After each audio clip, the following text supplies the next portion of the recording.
Sir കാണാം.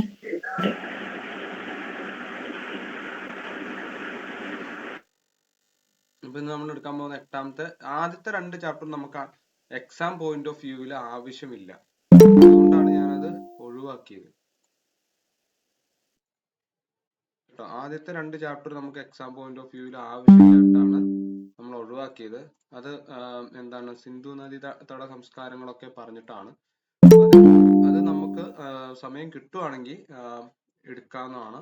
അപ്പൊ അതിൽ ആവശ്യമില്ലാത്തൊരു ടോപ്പിക് പഠിച്ച് നമ്മൾ സമയം കളയാനേക്കാൾ ചോദിക്കാൻ ചാൻസ് ഉള്ള ഇത് ജോഗ്രഫിയിൽ വരുന്ന ചാപ്റ്റർ കൂടിയാണ്. ഭൗമ രഹസ്യം എന്നുള്ളത് വന്നുകൊണ്ടിരിക്കുന്നുണ്ട്. അപ്പൊ തുടങ്ങല്ലേ? സ്ക്രീൻ കാണുന്നുണ്ടല്ലോ?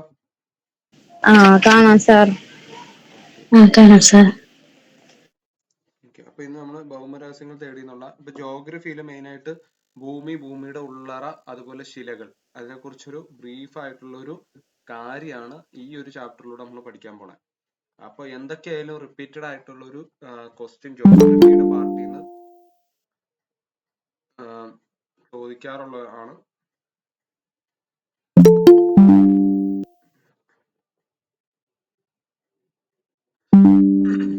ജോഗ്രഫിയുടെ പാർട്ടിൽ നിന്ന് ചോദിക്കാറുള്ളതാണ്.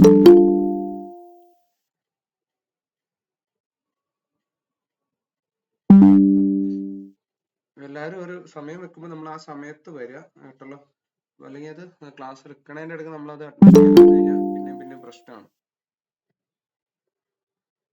കറക്റ്റ് സമയം നമ്മൾ പറഞ്ഞു കഴിയുമ്പോൾ ആ സമയത്ത് എല്ലാവരും കയറുക. ഓക്കെ, ഇനി അടുത്ത് ഇപ്പൊ ഭൗമരഹസ്യങ്ങൾ തേടി എന്നുള്ള ചാപ്റ്റർ 8ാമത്തെ. ഇനി കണ്ടിന്യൂസ് ആയിട്ട് SCERT ഉണ്ടായിരിക്കും. അപ്പൊ അതിനെ ബേസ് ചെയ്തുകൊണ്ട് നമ്മൾ ടെസ്റ്റ് പേപ്പറും ഉണ്ടായിരിക്കും. പിന്നെ നമ്മുടെ സാധാ പോലത്തെ ടെസ്റ്റ്, ഡെയിലി ടെസ്റ്റുകൾ അങ്ങനെ നടക്കും. പിന്നെ രാത്രി പറ്റുന്ന ദിവസങ്ങളിലൊക്കെ ഞാൻ ക്ലാസ്സും വെക്കും. എങ്ങനെയെങ്കിലും നമുക്ക് LDC അടിച്ചേ പറ്റുള്ളൂ. അപ്പൊ അതുകൊണ്ട് നിങ്ങളുടെ ഭാഗത്തുനിന്ന് ഒരു എഫോർട്ട് വരെ ഞാൻ പറഞ്ഞു. ചിലവർക്ക് ഞാൻ പറഞ്ഞു, എന്താ പറയാ, ഒരു ചെറിയൊരു കാര്യം ഒന്ന് പറഞ്ഞിട്ട് നമുക്കൊന്ന് തുടങ്ങാം.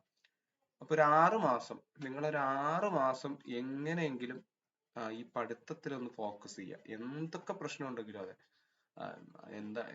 അതെന്ത് ഓരോരുത്തർക്കും ഓരോ പ്രശ്നം ഉണ്ടായിരിക്കും. പക്ഷെ അതിൽ നമ്മൾ സമയം കളഞ്ഞ് പോയിട്ടുണ്ടെങ്കിൽ നമ്മൾ അതാണ് ഇപ്പൊ നമ്മുടെ ഏറ്റവും വലിയ പ്രശ്നം എന്ന് വിചാരിച്ചു കഴിഞ്ഞിട്ടുണ്ടെങ്കിൽ നമ്മുടെ ലൈഫ് നമ്മുടെ കയ്യിൽ നിന്ന് പോകും. അപ്പൊ അതുകൊണ്ട് ആർക്കൊക്കെ എന്തൊക്കെ പ്രശ്നങ്ങളുണ്ടോ ഉണ്ടായിരിക്കും, പലർക്കും പല പ്രശ്നങ്ങളും ഉണ്ടായിരിക്കും. അതിൽ നിന്നൊക്കെ രക്ഷപ്പെടാനായിട്ടുള്ള ഒരു ഒറ്റ കാര്യമാണ് ഈ ഒരു ജോലി. അപ്പൊ മറിച്ച് നിങ്ങൾ ചിന്തിക്കുക, ഈ ജോലി കിട്ടിയില്ലെങ്കിൽ പിന്നെ എന്താ അവസ്ഥ എന്താവും. അപ്പൊ അതിൽ ദുഃഖിച്ചുകൊണ്ടിരിക്കണം, അതോ ഇതും നേടിയിട്ട് എന്താ പറയാ നമ്മുടെ ലൈഫ് സെറ്റിൽ ആക്കാൻ നോക്കുമോ വേണ്ടത് എന്ന് നിങ്ങൾ തീരുമാനം എടുക്കുമ്പോൾ നിങ്ങൾക്ക് എന്ത് ചെയ്യാം, ഇതിൽ വിജയിക്കാം. അതല്ല നമുക്ക് കിട്ടാത്തതിനെയും അല്ലെങ്കിൽ പോയതിനെ കുറിച്ചൊക്കെ ഓർത്ത് വിഷമിച്ചിരിക്കാനാണെന്നുണ്ടെങ്കിൽ ഈ ജീവിതകാലം മൊത്തം നമ്മൾ അങ്ങനെ ഇരുന്ന് തീർക്കേണ്ടി വരും. പോയത് പോയി, ഇനി കിട്ടാത്തത് ഓർത്തിട്ട് കാര്യമില്ല. ഇപ്പൊ നമ്മുടെ മുമ്പിൽ ഒരു 6 മാസം സമയമുണ്ട്. മര്യാദക്ക് കിട്ടണ സമയം ഒന്ന് യൂട്ടിലൈസ് ചെയ്ത് കഴിഞ്ഞാൽ എന്ത് ചെയ്യാം, നമുക്ക് ജോലി മേടിക്കാം. അതുകൊണ്ട് എന്തൊക്കെയായാലും എന്ത് വിഷമമുണ്ടായാലും മാത്രം എന്ത് ചെയ്യാം, മുടക്കാണ്ടിരിക്കുക. ഒരു 6 മാസം നിങ്ങൾ കണ്ടിന്യൂസ് ആയിട്ട് വർക്ക് ചെയ്താൽ കിട്ടാം. അപ്പൊ എല്ലാവരും അതൊന്ന് മനസ്സിൽ വെക്കുക. എപ്പോഴെങ്കിലും നിങ്ങൾക്ക് ഒരു ഡൗൺ ആയിട്ട് അല്ലെങ്കിൽ ഒരു എനർജി കുറവായിട്ട് തോന്നുകയാണെങ്കിൽ ഇത് മാത്രം വിചാരിച്ചാൽ മതി. 6 മാസമല്ലേ ഉള്ളൂ. 6 മാസം എങ്ങനെയെങ്കിലും ഒന്ന് അഡ്ജസ്റ്റ് ചെയ്യും. പറയാൻ എളുപ്പമെന്നൊക്കെ എനിക്കറിയാം, എല്ലാവർക്കും ഓരോ സാഹചര്യം ഉണ്ടായിരിക്കും. പക്ഷെ നമ്മൾ അതിൽ വീഴാണ്ടിരിക്കുക. എങ്ങനെയെങ്കിലും അത് നിങ്ങൾ തരണം ചെയ്ത് കഴിഞ്ഞാൽ നിങ്ങൾ 90% തരണം ചെയ്തു. ഓക്കെ, ഇനി ഭൗമരഹസ്യങ്ങൾ തേടി എന്നുള്ള കാര്യമാണ്. അപ്പൊ ഇതിൽ ആദ്യം ഇൻട്രൊഡക്ടറി ആയിട്ട് ഒരു കാര്യം പറയുന്നുണ്ട്. ദക്ഷിണാഫ്രിക്കയിലെ ഒരു ഖനികളെ കുറിച്ചാണ്. ഞാൻ പറഞ്ഞു ഇതില് ഭൗമരഹസ്യങ്ങൾ, ഭൂമിയുടെ ഉള്ളിൽ എന്താണ്, എങ്ങനെയാണെന്നുള്ള കാര്യങ്ങളെ കുറിച്ചാണ് ഈ ചാപ്റ്ററിൽ. ജിയോഗ്രഫി റിലേറ്റഡ് ആയിട്ടുള്ള ഒരു ചാപ്റ്റർ ആണിത്. അപ്പൊ ദക്ഷിണാഫ്രിക്കയിലെ ജോഹന്നാസ്ബർഗിൽ ഒരു ചെറിയൊരു നോട്ടാണ്. അപ്പോൾ അതിൽ പറഞ്ഞേക്കണത് ദക്ഷിണാഫ്രിക്കയിലാണ് നമുക്കറിയാം ഏറ്റവും കൂടുതൽ വജ്രം അല്ലെ ഉൽപ്പാദിപ്പിക്കുന്നത്. അപ്പൊ അതിൽ ദക്ഷിണാഫ്രിക്കയിലെ ഖനികളില് ജോഹന്നാസ്ബർഗിലാണ് എന്താണ് തെക്ക് പടിഞ്ഞാറായിട്ട് സ്ഥിതി ചെയ്യുന്ന ഒരു പട്ടണമാണ് എന്ത്, വെസ്റ്റോണാറിയ. അപ്പൊ ഒരു കാര്യം പറഞ്ഞു എന്നുള്ളൂ. അപ്പൊ അവിടെ എന്താണ് ഇതിനടുത്താണ് എന്ത്, പേനങ്ക് സ്വർണ്ണഖനി. ഒരു സ്വർണ്ണഖനിയുടെ കാര്യമാണ് പറയുന്നത്. പേനങ്ക് ചിലപ്പോ ചോദിക്കാം, ഈ സ്വർണ്ണഖനി വേൾഡ് ജോഗ്രഫിയിൽ വരുന്നുണ്ട്. നമുക്ക് വേൾഡ് ജോഗ്രഫി LDCക്ക് വരുന്നുണ്ട്. സോ അതുകൊണ്ട് നിങ്ങൾക്ക് വേണമെങ്കിൽ ചോദിക്കാം എന്ത്, പേനങ്ക് സ്വർണ്ണഖനി ഏത് രാജ്യത്താണ്? അപ്പൊ ഓർത്തു വെച്ചേക്കുക. അപ്പൊ എവിടെയാണ്? ദക്ഷിണാഫ്രിക്കയിലാണെന്ന് ഓർത്തു വെച്ചേക്കുക. അപ്പൊ 3 ദിവസമായിട്ട് ഞാൻ ഈ പട്ടണത്തിൽ ഖനി സന്ദർശിക്കുന്നതിനുള്ള അനുമതിയും കാത്ത് ഒടുവിൽ ഖനിയെ കുറിച്ചുള്ള ഫീച്ചർ എന്ന ആഗ്രഹം മറന്ന് തിരിച്ചു പോകാമെന്ന് കരുതിയപ്പോൾ പെട്ടെന്നാണ് എന്ത്, ഒരു ടാക്സി എടുത്ത് ഖനിയിൽ എത്തിച്ചേരാനായിട്ട് ഖനിന്ന് വിളിച്ചത്. ഉടൻ തന്നെ ഖനിയുടെ അത്ഭുത ലോകത്തിലേക്ക് ഞാൻ പാഞ്ഞെത്തി. ഇതിലൊന്നും നമുക്ക് അധികം പോയിന്റുകളില്ല. 103 നിലകളുള്ള അത്രയും ഹൈറ്റ് ഉണ്ടെന്നാണ് പറയുന്നത്. എംപയർ സ്റ്റേറ്റ് ബിൽഡിങ്ങുകൾക്ക്, അതായത് താഴത്തേക്ക് അത്രയും കുഴിച്ച് പോന്നിട്ടുണ്ട്. അത്ര ആഴുണ്ട് പേനങ്ക് സ്വർണ്ണഖനിക്ക്. ഭൂമിയുടെ ഉള്ളിൽ നിന്നും ലഭിക്കുന്ന വിഷവാതകങ്ങളിൽ നിന്നും രക്ഷപ്പെടാനായിരിക്കുന്ന ഓക്സിബോക്സ്. എന്തിനു വേണ്ടിയാണ് ഓക്സിബോക്സ് യൂസ് ചെയ്യുന്നത് എന്ന് വേണമെങ്കിലും ഒരു ക്വസ്റ്റ്യൻ നമുക്ക് വരാം. ഇതിൽ നിന്ന് ചോദിക്കാവുന്ന ക്വസ്റ്റ്യൻ രണ്ടാമത്തെ ക്വസ്റ്റ്യൻ ആണിത്. ഓക്സിബോക്സ് എന്തിനാണ്? പേനങ്ക് സ്വർണ്ണഖനി എവിടെയാണ്? ഓക്സിബോക്സ് എന്താണ്? വിഷവാതകങ്ങളിൽ നിന്നും നമുക്ക് പ്രൊട്ടക്ട് ചെയ്യുന്ന ഒരു മാസ്ക് ആയിട്ടാണ്, അല്ലെ? വിഷവാതകം ശ്വസിക്കാതിരിക്കാനായിട്ട് യൂസ് ചെയ്യുന്ന ഉപകരണമാണ് ഓക്സിബോക്സ് എന്ന ജീവൻ രക്ഷാ ഉപകരണവും ടോർച്ചും ഹെൽമറ്റും ചൂടിനെ പ്രതിരോധിക്കാൻ കട്ടിയുള്ള ഒരു കോട്ടും സുരക്ഷാ ഉദ്യോഗസ്ഥർ ധരിക്കുവാൻ തന്നു. അതോടൊപ്പം അവ ധരിക്കേണ്ട വിധവും വിശദീകരിച്ചു. 100 പേരെ വരെ ഉൾക്കൊള്ളാൻ ശേഷിയുള്ള എലിവേറ്റർ കാർ എന്ന വാഹനത്തിലായിരുന്നു താഴേക്ക് യാത്ര. ആഴം കൂടിയപ്പോൾ ചൂട് ക്രമേണ മർദ്ദവ്യതിയാനം മൂലം ചെവികൾ അടയുകയും ചെയ്ത് എലിവേറ്ററിന് മുകളിൽ നിന്നുള്ള പ്രകാശമായിരുന്നു ഒരേ ഒരു പ്രകാശ സ്രോതസ്. 1000 ചിന്തകളും അതിലേറെ കൗതുകങ്ങളുമായി ഖനിയുടെ. അപ്പൊ ഇതിലാകെ കൂടി പറയാവുന്ന ഇത്ര ഈ 2 പോയിന്റ് ഉള്ളൂ. അപ്പൊ ഞാൻ എന്താന്ന് വെച്ച് കഴിഞ്ഞാൽ SCERT പ്യൂർ SCERT ബേസ് ചെയ്തുകൊണ്ട് എടുക്കണേ കൊണ്ടാണ് ഇങ്ങനെ എടുക്കണേ. അപ്പൊ നിങ്ങൾ എന്റെ ഒപ്പം തന്നെ SCERT പഠിച്ചു പോകണം. അതിലെ ക്വസ്റ്റ്യൻസ് നമ്മൾ ഡിസ്കസ് ചെയ്യാണ് ഈ ഒരു സെക്ഷനിലൂടെ ഉദ്ദേശിക്കുന്നത്. ഒറ്റയ്ക്ക് ഇരുന്ന് കഴിഞ്ഞാൽ ആരും വായിക്കില്ല, അതുകൊണ്ടാണ്. അപ്പൊ ഇതിലെ ക്വസ്റ്റ്യൻസോടെ ഇനി ഇതില് ക്വസ്റ്റ്യൻസ് ഇടുമ്പോൾ ഈ ക്ലാസ് അറ്റൻഡ് ചെയ്തവരിൽ ഒരു മാർക്ക് പോലും പോവരുത്. അത് നിങ്ങൾ ശ്രദ്ധിക്കുക. അപ്പൊ നമ്മൾ വൺസ് ഈ സിലബസ് എന്തൊക്കെയായാലും കവർ ചെയ്യും. 8 to 10 SCERT സയൻസും സോഷ്യലും. അപ്പൊ അത് നോക്കാം. ഇനി ഇതൊന്നും നമുക്ക് ആവശ്യമില്ല കേട്ടോ. ഒരു പത്രപ്രവർത്തനം എന്നുള്ള ഖനിയിലെ അനുഭവങ്ങളാണ്. അപ്പൊ ഖനി എന്താണെന്ന് അറിയാം. അപ്പൊ ഇവിടെ മെയിൻ ആയിട്ട് പറയുന്ന പോയിന്റ് ഭൂമിയുടെ ഭൂമി അറിയാം, നമുക്കറിയാം അല്ലെ? ഭൂമി ഉരുണ്ടതാണെന്ന് അറിയാലോ. അപ്പൊ ഈ ഭൂമിയെ കുറിച്ച് പഠിക്കുന്നത്, അല്ലെ? ജിയോഗ്രഫി എന്ന് പറയുന്നത് എന്താ? ജിയോ എന്ന് വെച്ച് കഴിഞ്ഞാൽ ഭൂമിയെ, രണ്ട് വേർഡാണ്. ജിയോഗ്രഫി എന്നുള്ളത് 2 വേർഡിൽ നിന്നാണ് എടുത്തേക്കുന്നത്. ജിയോഗ്രഫി ആദ്യം ഒന്ന് പറഞ്ഞോട്ടെ. ജിയോ പ്ലസ് ഗ്രാഫി. ജിയോ എന്ന് വെച്ച് കഴിഞ്ഞാൽ ഭൂമിയെ സംബന്ധിച്ച, ഭൂമി എന്നുള്ള ഒരു അർത്ഥം വരുന്നതും, ഗ്രാഫി എന്ന് വെച്ച് കഴിഞ്ഞാൽ വിവരണമാണ്. ഇപ്പൊ ഭൂമിയെ സംബന്ധിച്ച വിവരണം എന്നുള്ളതാണ് ഈ ജിയോഗ്രഫി എന്ന വേർഡിന്റെ മീനിങ്. ആദ്യം അതങ്ങ് പറഞ്ഞുകൊള്ളട്ടെ. ഇനി എന്തിനു വേണ്ടി ഇവർ ആദ്യം തന്നെ ഈ ഖനികളെ കുറിച്ചുള്ള കാര്യം പറഞ്ഞതെന്ന് വെച്ച് കഴിഞ്ഞാൽ, ഭൂമിയെ കുറിച്ച് പഠിക്കുവാനായിട്ട് നമ്മുടെ അടുത്തുള്ള സോഴ്സുകൾ ഏതൊക്കെയാ അറിയോ? ആർക്ക് പറയാം? ഭൂമിയെ കുറിച്ച് നമ്മൾ എങ്ങനെയാ വിവരങ്ങൾ അറിയുന്നേ? ഏതൊക്കെ സോഴ്സസ് നമുക്ക് യൂസ് ചെയ്യാം? ഏതൊക്കെ? പറ. ഭൂമിയുടെ ഉള്ളറയെ സാറ്റലൈറ്റ്.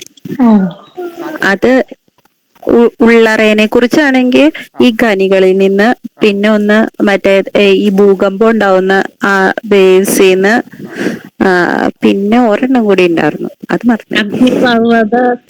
അഗ്നിപർവ്വത സ്ഫോടനത്തിൽ നിന്ന് പുറത്തു വരുന്ന സാധനത്തിന്. ഇത്തരം കാര്യങ്ങളിൽ നിന്നാണ് നമ്മൾ എന്ത് ചെയ്യുന്നത്? ഭൂമിയുടെ ഉള്ളറകളെ കുറിച്ച് പഠിക്കുന്നത്. ഓർത്തു വെച്ചേക്കുക. ഖനികള്, ഭൂകമ്പം, അതുപോലെ തന്നെ അഗ്നിപർവ്വത സ്ഫോടനങ്ങള്. അപ്പൊ നമുക്ക് ഈ ഭൂമിയെ കുറിച്ച് പഠിക്കുവാനായിട്ടും ഒരു ലിമിറ്റേഷൻസ് ഉണ്ട്. കാരണം എന്താ? പണ്ട് ഏതോ ഒരു സിനിമയിൽ പറഞ്ഞിട്ടില്ലേ, നമ്മളിങ്ങനെ ഇന്ത്യയുടെ അപ്പുറത്താണ് അമേരിക്ക, അപ്പൊ ഇവിടുന്ന് കുഴിച്ചു കഴിഞ്ഞാൽ അമേരിക്കയിൽ എത്തുമെന്നൊക്കെ ചോദിച്ചിട്ടുണ്ട്. സോ അങ്ങനെ ഒന്നും കുഴിച്ചു പോയി കഴിഞ്ഞാൽ എത്തില്ല. നമുക്ക് മാക്സിമം ചെന്നെത്താൻ പെടുന്ന 11 to 20 കിലോമീറ്റർ വരെയൊക്കെ നമുക്ക് കുഴിച്ചെത്താൻ പറ്റുള്ളൂ. അതിനുശേഷം കുഴിച്ചു കഴിഞ്ഞിട്ടുണ്ടെങ്കിൽ ലാവയും മാഗ്മയൊക്കെ ആയിരിക്കും. പിന്നെ അത് തന്നെയല്ല, നല്ല കട്ടിയുള്ള പാറകളായിരിക്കും. ഇപ്പൊ കിണർ തന്നെ ചില സ്ഥലത്ത് നമുക്ക് എന്ത് ചെയ്യാൻ പറ്റില്ല, കുഴിക്കാൻ പറ്റില്ല. അതും കൂടി ഒന്ന് ഓർത്ത് വെച്ചേക്കുക. അപ്പൊ 3 കാര്യങ്ങളാണ് ഭൂമിയെ കുറിച്ച് പഠിക്കാനായിട്ട് നമ്മൾ സോഴ്സസ് ആയിട്ട് എടുക്കണം. 1 ഖനികള്, 2 ഭൂകമ്പം, 3 അഗ്നിപർവ്വത സ്ഫോടനങ്ങൾ. ഓക്കെ. ഇനി അടുത്തത് എന്താണ്? ഈ ഇതുപോലത്തുള്ള ബോക്സുകൾ നമ്മൾ മെയിൻ ആയിട്ട് പഠിച്ചു വെക്കണം. അപ്പൊ ഏകദേശം 225 ദശലക്ഷം കിലോമീറ്റർ അകലെയുള്ള ചൊവ്വയിൽ വരെ എന്താണ് മനുഷ്യനിർമ്മിത ഉപകരണങ്ങൾക്ക് ഇന്ന് എത്തിച്ചേരാൻ കഴിഞ്ഞുവെങ്കിലും അവർ വസിക്കുന്ന ഭൂമിയുടെ ഉള്ളിലേക്ക് ഞാൻ പറഞ്ഞില്ലേ 12 to 20 കിലോമീറ്ററിന് അപ്പുറത്തേക്ക് ഇതുവരെ ആർക്കും ചെന്നെത്തപ്പെടാൻ കഴിഞ്ഞിട്ടില്ല. കാരണം എന്താ, മുഴുവൻ പാറകളാണ്. പിന്നെ അത് തന്നെയല്ല, നല്ല ഊഷ്മാവും ടെമ്പറേച്ചർ ഒക്കെ വരും. സോ അതുകൊണ്ട് നമുക്ക് ഒരു പരിധി വരെയൊക്കെ ഭൂമിയെ കുറിച്ച് പിന്നെ ഒരു അസംഷനിലാണ് നമ്മൾ കാര്യങ്ങൾ മനസ്സിലാക്കിയെടുക്കുന്നത്. ഇനി എന്നാൽ ഉള്ളറ രഹസ്യങ്ങളെ നേരിട്ട് വിവരശേഖരണം നടത്താൻ നമുക്കേറെ പരിമിതികളുണ്ട്. എന്തൊക്കെയാണ് ആ പരിമിതികൾ? ഭൂമിയിൽ ആഴം കൂടുന്നതനുസരിച്ച് താപവും മർദ്ദവും കൂടുന്നു. ശ്രദ്ധിക്കുക, എന്താണ്, നമ്മൾ താഴേക്ക് കുഴിച്ചു പോകുന്തോറും ടെമ്പറേച്ചർ ഇൻക്രീസ് ചെയ്യും, പ്രഷറും ഇൻക്രീസ് ചെയ്യുന്നു. ഇനി മുകളിലത്തെ പാളികൾ ചെലുത്തുന്ന ഭാരമാണെന്ത് താഴേക്ക് പോകുന്തോറുമുള്ള ഈ മർദ്ദ വ്യതിയാനത്തിന് കാരണം. അപ്പൊ എന്താണ്, ഭൂമി ഉണ്ടായേക്കണത് ഓരോ ലെയർ ആയിട്ടാണ്. ഇങ്ങനെ ഓരോ ലെയറുകൾ, ഈ ലെയറുകളായിട്ട് ഫോം ചെയ്യാനായിട്ട് ഭൂമിയുടെ ഒറിജിനെ കുറിച്ച് നമ്മൾ പഠിക്കണം. സോ ആ ഒറിജിനെ കുറിച്ച് നമുക്ക് വേൾഡ് ജോഗ്രഫി പഠിക്കുമ്പോൾ പറയാം. എന്നിരുന്നാലും ഞാൻ പറയാം, പെട്ടെന്ന് ഒരു നക്ഷലായിട്ട് പറയാം. ബിഗ് ബാങ് തിയറി ആണ് ഭൂമിയുടെ ഒറിജിനെ കുറിച്ച് വൈഡ്ലി അക്സെപ്റ്റഡ് ആയിട്ടുള്ള ഒരു തിയറി. എന്താന്ന് വെച്ച് കഴിഞ്ഞാൽ, ഒരു ഭൂമി ഇതിന്റെ എനർജി അല്ലെ, നമുക്കറിയാം energy, law of conservation of energy എന്താന്ന് നമ്മൾ പഠിച്ചിട്ടുണ്ട്. എന്താണ്, energy can neither be created nor destroyed, it can be converted to from one form to another എന്നാണ് law of conservation of energy. എന്താണ്, എനർജിയെ ഉണ്ടാക്കുവാനോ നശിപ്പിക്കുവാനോ എന്ത് ചെയ്യില്ല, കഴിയില്ല. അതിനെ ഒരു ഫോമിൽ നിന്നും മറ്റൊരു ഫോമിലേക്ക് ആക്കി മാറ്റുവാനേ കഴിയുള്ളൂ. എക്സാമ്പിൾ ആയിട്ട് പറഞ്ഞു കഴിഞ്ഞാൽ, നമ്മൾ ഫിസിക്സിൽ പഠിക്കുന്നുണ്ട് അല്ലെ, ഹൈഡ്രോ ഇലക്ട്രിക് എനർജി. അതായത് ഡാമിന്റെ മുകളിൽ വെള്ളം സ്റ്റോർ ചെയ്ത് വെക്കുന്നു. ആ വെള്ളം എന്ത് ചെയ്യുന്നു, നേരെ പെൻസ്റ്റോക്ക് പൈപ്പ് വഴി എന്താണ് പവർ ഹൗസിൽ എത്തി ഇവിടുത്തെ ടർബൈൻ കറക്കുന്നതോട് കൂടിയാണ് ഇലക്ട്രിക്കൽ എനർജി ഉണ്ടാവുന്നത്. സോ ഇവിടെ ആദ്യം പൊട്ടൻഷ്യൽ എനർജി ആയിരുന്നു, പിന്നെ അത് കൈനറ്റിക് എനർജി ആയി, പിന്നീട് അത് മെക്കാനിക്കൽ എനർജി ആയി, പിന്നീടാണ് എന്ത് ഇലക്ട്രിക്കൽ എനർജി. സോ ഈ പൊട്ടൻഷ്യൽ എനർജി ആണ് എന്ത് finally converted to electrical energy ആയത്. അപ്പൊ ഇതേപോലെ മാത്രമാണ് ചെയ്യാൻ പറ്റുള്ളൂ. അപ്പൊ നമ്മൾ ഇവിടെ പറയുന്നത് ഈ എനർജിയുടെ ബിഗ് ബാങ് തിയറി ആണ്. ബിഗ് ബാങ് തിയറി എന്ന് വെച്ച് കഴിഞ്ഞാൽ ഈ എനർജി എപ്പോഴും ഒരു പോയിന്റിൽ, പണ്ട് ഈ ഭൂമിയുടെ ഉത്ഭവത്തെ സയന്റിസ്റ്റുകൾ പറഞ്ഞ തിയറിയാണ്, ഒരു ചെറിയൊരു പോയിന്റിൽ കോൺസെൻട്രേഷൻ ചെയ്തിരിക്കുകയായിരുന്നു മൊത്തം എനർജി. സോ ഇത് വികസിച്ച് എന്ത് ചെയ്യാണ്, ഒരു ടൈമില് ഇതങ്ങ് എക്സ്പ്ലോഡ് ചെയ്യാണ്, പൊട്ടിത്തെറിക്കുകയാണ്. അങ്ങനെ ഈ എനർജി എന്ത് ചെയ്തു, മാറ്റർ ആയിട്ട് കൺവേർഷൻ ചെയ്യാണ്. Energy is equal to m into c square ആണ്. ഈ ഇക്വേഷന്റെ ബേസ് ചെയ്തുകൊണ്ടാണ് ഈ കൺവേർഷൻ നടക്കുന്നത്. അങ്ങനെയാണ് ഭൂമി ഉത്ഭവിച്ചെന്നാണ് പറയുന്നത്. പിന്നെ ലെയർ ആയിട്ട് ഫോം ചെയ്യാൻ കാരണം എന്താണെന്ന് വെച്ച് കഴിഞ്ഞാൽ, നമുക്കറിയാം നമ്മുടെ അന്തരീക്ഷത്തിൽ ധാരാളം പൊടിപടലങ്ങളും മറ്റും ഒക്കെ ഉണ്ട്. അപ്പൊ ഈ ഒരു എക്സ്പ്ലോഷൻ സംഭവിക്കുമ്പോൾ നമുക്കറിയാം എന്ത്, ഈ പൂരത്തിനൊക്കെ പോയി കഴിഞ്ഞ് കഴിഞ്ഞാൽ വെടിക്കെട്ടൊക്കെ നടക്കും അല്ലെ, അപ്പൊ അവിടെ ഒരു പുക മഴ ആയിരിക്കും. അപ്പൊ അതുപോലെ ഇത്രയും വലിയൊരു എക്സ്പ്ലോഷൻ സംഭവിക്കുമ്പോൾ അതിൽ കുറെ ചെറിയ പാർട്ടിക്കിൾ ഉണ്ടായിരിക്കും. ആ പാർട്ടിക്കിളുടെ ഡെൻസിറ്റിക്ക് അനുസരിച്ച് അതെന്ത് ചെയ്യും, ഡെൻസിറ്റി കൂടിയതെല്ലാതും എന്ത് ചെയ്യും, സെൻട്രലിലേക്ക് അടിഞ്ഞടിഞ്ഞ് ഓരോ ലെയറായിട്ടാണ് ഭൂമി ഫോം ചെയ്തിട്ടുണ്ടാവുക. അപ്പൊ അതില് അയൺ തുടങ്ങിയിട്ടുള്ള പാർട്ടിക്കിൾ എല്ലാം എന്ത് ചെയ്യും, അയണിന് ഭാരം കൂടുതലാണ്, ഡെൻസിറ്റി കൂടുതലാണ്. അതുകൊണ്ട് തന്നെ അയൺ എന്ത് ചെയ്യും, ഏറ്റവും അടിയിലേക്ക് വരും. അതിന്റെ മുകളിൽ ഡെൻസിറ്റി പിന്നെ കുറഞ്ഞത്, അങ്ങനെ ഡെൻസിറ്റി കുറഞ്ഞതിനനുസരിച്ച് എന്ത് ചെയ്യും, ഒരു ലെയർ ആയിട്ടാണ് ഭൂമി ഉണ്ടായേക്കണേന്ന് മാത്രം അറിഞ്ഞിരിക്കുക. അത് ക്ലിയർ ആണോ? ക്ലിയർ ആണോ? ക്ലിയർ ആണ് സർ. ലെയർ ആയിട്ട് ഫോം ചെയ്തതിനോട് കൂടി ഇപ്പൊ നമ്മൾ പണ്ട് ഈ ചെറുപ്പത്തിലൊക്കെ അടിപിടിയൊക്കെ കൂടുമ്പോൾ എന്ത് ചെയ്യുന്നുണ്ട്, പിള്ളേർ ഒരാൾ അടിപിടി കൂടുമ്പോൾ കട്ടിൽ കിടന്നിട്ട് മറ്റാൾ അയാളുടെ മുകളിൽ കിടക്കും, എന്നിട്ട് ഇയാളുടെ മുകളിൽ കിടക്കും. അപ്പൊ അടിയിൽ ആയവൻ എന്ത് ചെയ്യും അല്ലെ, ഒരു ചമ്മന്തി പരുവായിട്ടുണ്ടാവും. അപ്പൊ അതുകൊണ്ട് ഇവനാണ് ബാക്കിയുള്ള എല്ലാവരുടെയും ലോഡ് വരുന്നത്. അപ്പൊ അതുപോലെ എന്താണ്, ഏറ്റവും ഇവിടെ പ്രഷർ ഹൈ ആയിരിക്കും, ഏറ്റവും അടിയിലെ ആൾക്ക് പ്രഷർ ഹൈ ആയിരിക്കും. അതുകൊണ്ടാണ് എന്ത്, താഴേക്ക് പോകുന്തോറും പ്രഷർ ഹൈ ആവാൻ കാരണം. അതും കൂടി അറിഞ്ഞിരിക്കുക. ഇനി ഭൂമിയുടെ കേന്ദ്രഭാഗത്ത് അനുഭവപ്പെടുന്ന താപം എത്രയാണ്, 500 ഡിഗ്രി സെൽഷ്യസ് ആണ്. ഇതൊരു ക്വസ്റ്റ്യൻ ആണ്. ഭൂമിയുടെ കേന്ദ്രഭാഗത്ത് എത്രയാണ് ടെമ്പറേച്ചർ അനുഭവപ്പെടുന്നത്?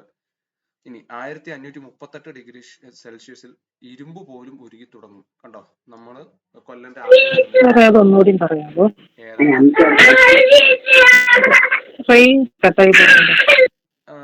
കേട്ടില്ലല്ലോ, ആരാ ചോദിച്ചേ സംശയം? ആരാ സംശയം ചോദിച്ചേ? ആരെങ്കിലും ചോദിച്ചായിരുന്നോ? ചോദിച്ചത്. എന്തായിരുന്നു? ഒന്നുകൂടെ പറയാമോന്നാ ചോദിച്ചത്. ആണോ? ഏതാ ഇപ്പൊ ഡെൻസിറ്റിയുടെ കാര്യമാണോ? പിന്നൊന്നും കേട്ടില്ല. ആള് കട്ടായി പോയി തോന്നുന്നു റേഞ്ചില്. അത് ലെഫ്റ്റ് ആയി.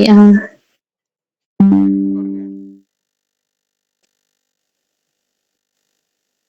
ഓക്കെ, അപ്പൊ അടുത്ത് നെക്സ്റ്റ്, ഏതൊക്കെ മാർഗങ്ങളിലൂടെയാണ് ഭൂമിയുടെ ഉള്ളറയെ പറ്റി നമുക്ക് മനസ്സിലാക്കാൻ? ഇത് നമ്മൾ ആദ്യമേ പറഞ്ഞു. ഒന്നാണ് അഗ്നിപർവ്വത സ്ഫോടനം, ഖനികളിൽ നിന്ന് ശേഖരിക്കുന്ന വിവരങ്ങളുടെ അടിസ്ഥാനത്തിൽ ഭൂകമ്പം. ഞാൻ ആദ്യമേ അത് പോയിന്റ് പറഞ്ഞായിരുന്നു, കണ്ടോ? ഖനികള്, ഭൂകമ്പം, അഗ്നിപർവ്വത സ്ഫോടനം.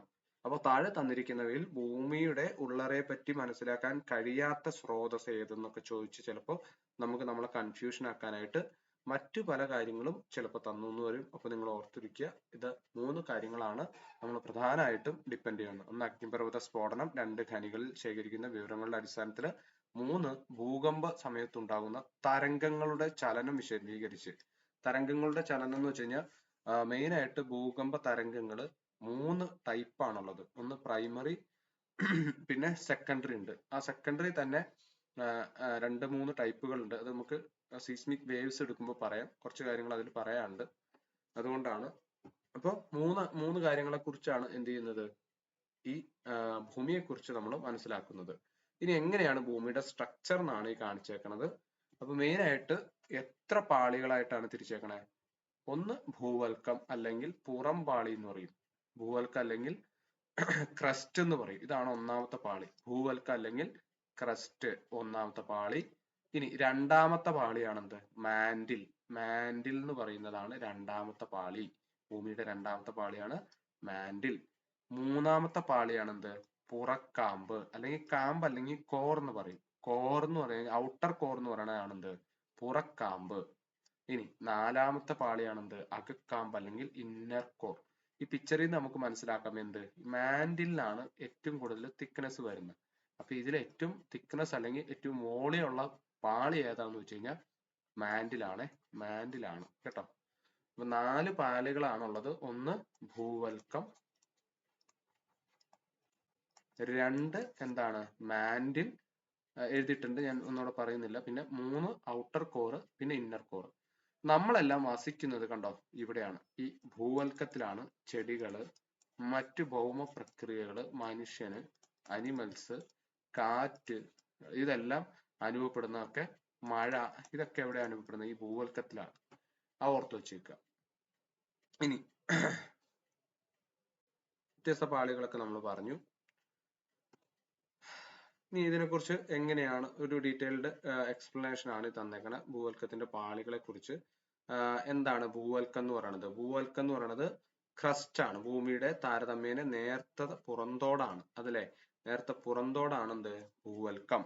ഇനി ഏകദേശം 40 കിലോമീറ്റർ ആണ് കനം. ഇപ്പൊ SCERT, as per SCERT 40 kilometre ആണ്. പക്ഷേ നിങ്ങൾ ഒരു കാര്യം ശ്രദ്ധിക്കുക, +1 ജോഗ്രഫിയിൽ എടുത്തു കഴിയുമ്പോൾ, ഇത് +1 ജോഗ്രഫിയിലെ ഡീറ്റെയിൽസ് ആണ്. +1 ജോഗ്രഫിയിൽ ഭൂമിയുടെ ഘടന നമ്മൾ പഠിക്കുമ്പോൾ, അത് അടുത്ത ചാപ്റ്ററിലാണ്, സോറി, നമുക്കതിന് ഈ ക്രസ്റ്റിന്റെ കനം ഇച്ചിരി കൂടി കൂട്ടി പറയുന്നുണ്ട്. ഒരു മിനിറ്റ് ഒന്ന് എടുത്തോട്ടെ.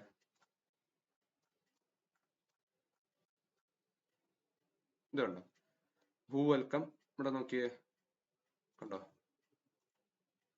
0 to 100 പറയുന്നുണ്ട്. അപ്പൊ രണ്ടിലും SCERT പ്രകാരം 0 to 100 ആണ് ഭൂവൽക്കം പറയുന്നത്.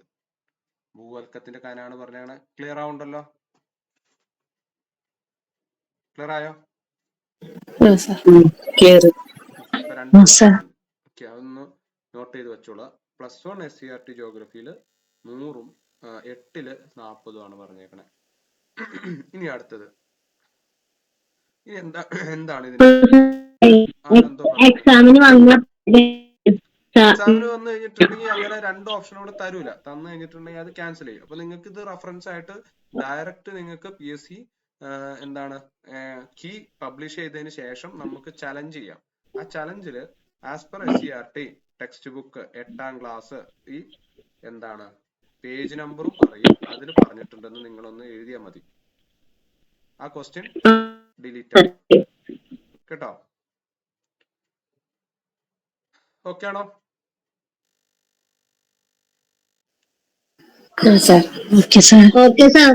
ഇനി പെട്ടെന്ന് പോവാം. അപ്പൊ ഈ ഭൂവൽക്കത്തിന് നമ്മൾ രണ്ടായിട്ട് വീണ്ടും ക്ലാസിഫൈ ചെയ്തിട്ടുണ്ട്. എന്തൊക്കെയായിട്ടാണ്? സിയാലും സിമയായിട്ടാണ്. അപ്പൊ എന്താണ് ഭൂവൽക്കത്തില് ഏറ്റവും കൂടുതലുള്ള മൂലകാണ് സിലിക്കണും അലുമിനിയം. അപ്പൊ ഭൂവൽക്കത്തിന് രണ്ട് കാര്യങ്ങളായിട്ടാണ് സിയാലെന്നും സിമയെന്നും പറഞ്ഞിട്ടുണ്ട്. അതായത് ഞാൻ പറഞ്ഞു കഴിഞ്ഞിട്ടുണ്ടെങ്കിൽ ഇതാ ഇങ്ങനെയാണ് നമ്മുടെ ഭൂമിയുടെ ഒരു നെടുകെ മുറിച്ചെന്ന് വിചാരിക്കുക. സോ ഇതാണ് എന്ത് നമ്മുടെ ഭൂവൽക്കാണെന്ന് വിചാരിക്കുക. സോ അപ്പൊ എന്തുണ്ട്, നമുക്ക് ഭൂവൽക്കം അതാണെന്നുണ്ടെങ്കിലും സമുദ്രം ഉണ്ടല്ലോ, സമുദ്രം ഇത്രയും സമുദ്രമാണ്, ഇത് സമുദ്രത്തിന്റെ അടിത്തട്ടാന്ന് വിചാരിക്കുക. സോ ഈ അടിത്തട്ടാണ് എന്ത്, ഈ അടിത്തട്ടിനെയാണ് സിമ എന്ന് പറയുന്നത്. സിമ. ഈ വൻകരകളുണ്ട്, അപ്പൊ വെള്ളത്തിൽ നമ്മുടെ വൻകരകൾ പൊന്തിക്കിടക്കാണ്. സോ ഇവിടെ കാണുന്നതാണ് എന്ത്, സിയാൻ, സിലിക്കണും അലുമിനിയം. അപ്പൊ ഓർത്തു വെച്ചേക്കുക, താരതമ്യേന ഡെൻസിറ്റി കൂടിയ എന്താണ് പ്രദേശമാണ്, ഏരിയ ആണ് എന്ത്, സിമ. അവിടെ കാണുന്നതാണ് എന്ത്, സിലിക്കണും മഗ്നീഷ്യവും. മഗ്നീഷ്യം കണ്ടോ, സിലിക്കൺ ആൻഡ് മഗ്നീഷ്യം ആണ് എന്ത്, സിമ എന്ന ഭാഗത്ത്, അതായത് കടൽത്തറ എന്ന് പറയും. മനസ്സിലാവുണ്ടോ?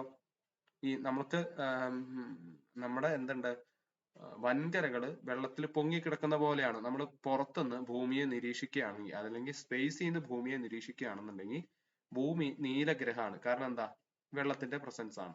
സോ ആ വെള്ളത്തിൽ പൊങ്ങിക്കിടക്കുകയാണ് എന്ത്, വൻകരകളൊക്കെ. ആ വൻകരകൾക്ക് എന്താണ്, ഡെൻസിറ്റി കുറവാണ്. എന്തുമായിട്ട് കമ്പയർ ചെയ്യുമ്പോൾ നമ്മുടെ കടലിന്റെ അടിത്തട്ട്, കടലിന് ഒരു അടിത്തട്ട് ഉണ്ടായിരിക്കുമല്ലോ, ആ അടിത്തട്ടുമായിട്ട് കമ്പയർ ചെയ്യുമ്പോൾ വൻകരകൾക്ക് ഡെൻസിറ്റി കുറവായതുകൊണ്ടാണ് അവ ഫ്ലോട്ട് ചെയ്ത് കിടക്കുന്നത്.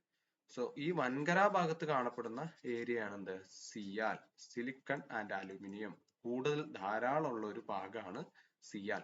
എന്നാൽ ഈ വൻകരകളുടെ ഒക്കെ താഴെ എന്തുണ്ട്, കടലിന്റെ അടിത്തട്ട്, അതിനെ പറയുന്ന പേരാണ് സിമ. എന്തുകൊണ്ടാ, അവിടെ സിലിക്കണും മാഗ്നീഷ്യവും ആണ് കാണപ്പെടുന്നത്. ഇത് ക്ലിയർ ആണോ? ക്ലിയർ ആണോ?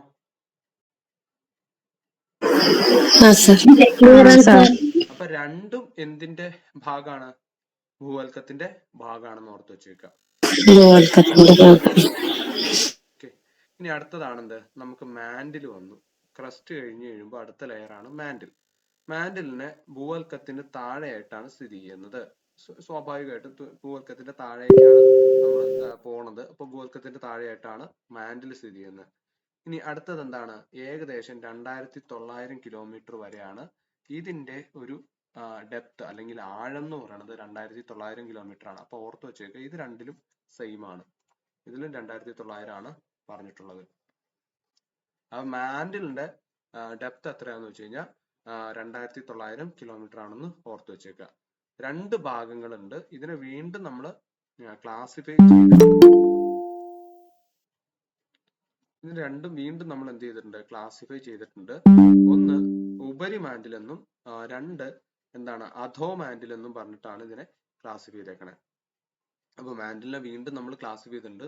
സപ്പോസ് നമ്മൾ ഇത് വരയ്ക്കുകയാണെന്നുണ്ടെങ്കിൽ എങ്ങനെ വരയ്ക്കാം, ഇങ്ങനെ വരയ്ക്കുകയാണെന്നുണ്ടെങ്കിൽ വീണ്ടും നമ്മൾ ക്ലാസിഫൈ ചെയ്തിട്ടുണ്ട്. ഇത് ഭൂവൽക്കം, ഇത് മാൻഡിൽ. ഈ മാൻഡിലിനെ നമ്മൾ അപ്പർ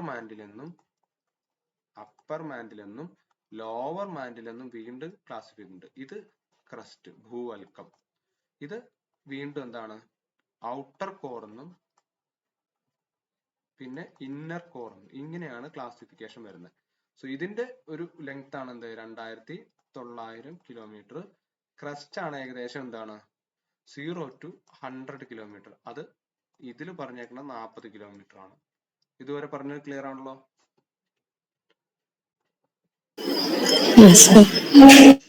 ക്ലിയർ ആണ് സർ. ഓക്കെ. ഇനി ഉപരിമാൻഡിലും അധോമാൻഡിലും ആണ്. ഉപരിമാൻഡിൽ എന്ന് പറഞ്ഞാൽ സിലിക്കൺ സംയുക്തങ്ങൾ കൊണ്ട് എന്താണ് നിർമ്മിക്കപ്പെട്ട ഈ പാളി ഖരാവസ്ഥയിലാണ് സ്ഥിതി ചെയ്യുന്നത്. അപ്പൊ ഓർക്കുക, നമുക്ക് താഴേക്ക് പോകുന്തോറും എന്ത് കൂടുന്നു പറഞ്ഞു, ടെമ്പറേച്ചർ ഇൻക്രീസ് ചെയ്യുന്നുണ്ട്, അതുപോലെ പ്രഷറും ഇൻക്രീസ് ചെയ്യുന്നുണ്ട്. ടെമ്പറേച്ചർ കൂടുമ്പോൾ എന്ത് ചെയ്യും, ഇരുമ്പ് ദ്രാവകമായിട്ട് മാറൂലേ. ഇരുമ്പ് നമ്മളൊരു നല്ല ചൂടിൽ കുറെ നേരം പഴുപ്പിക്കുകയാണെങ്കിൽ എന്ത് ചെയ്യും, ഇരുമ്പ് ഉരുകൂലേ.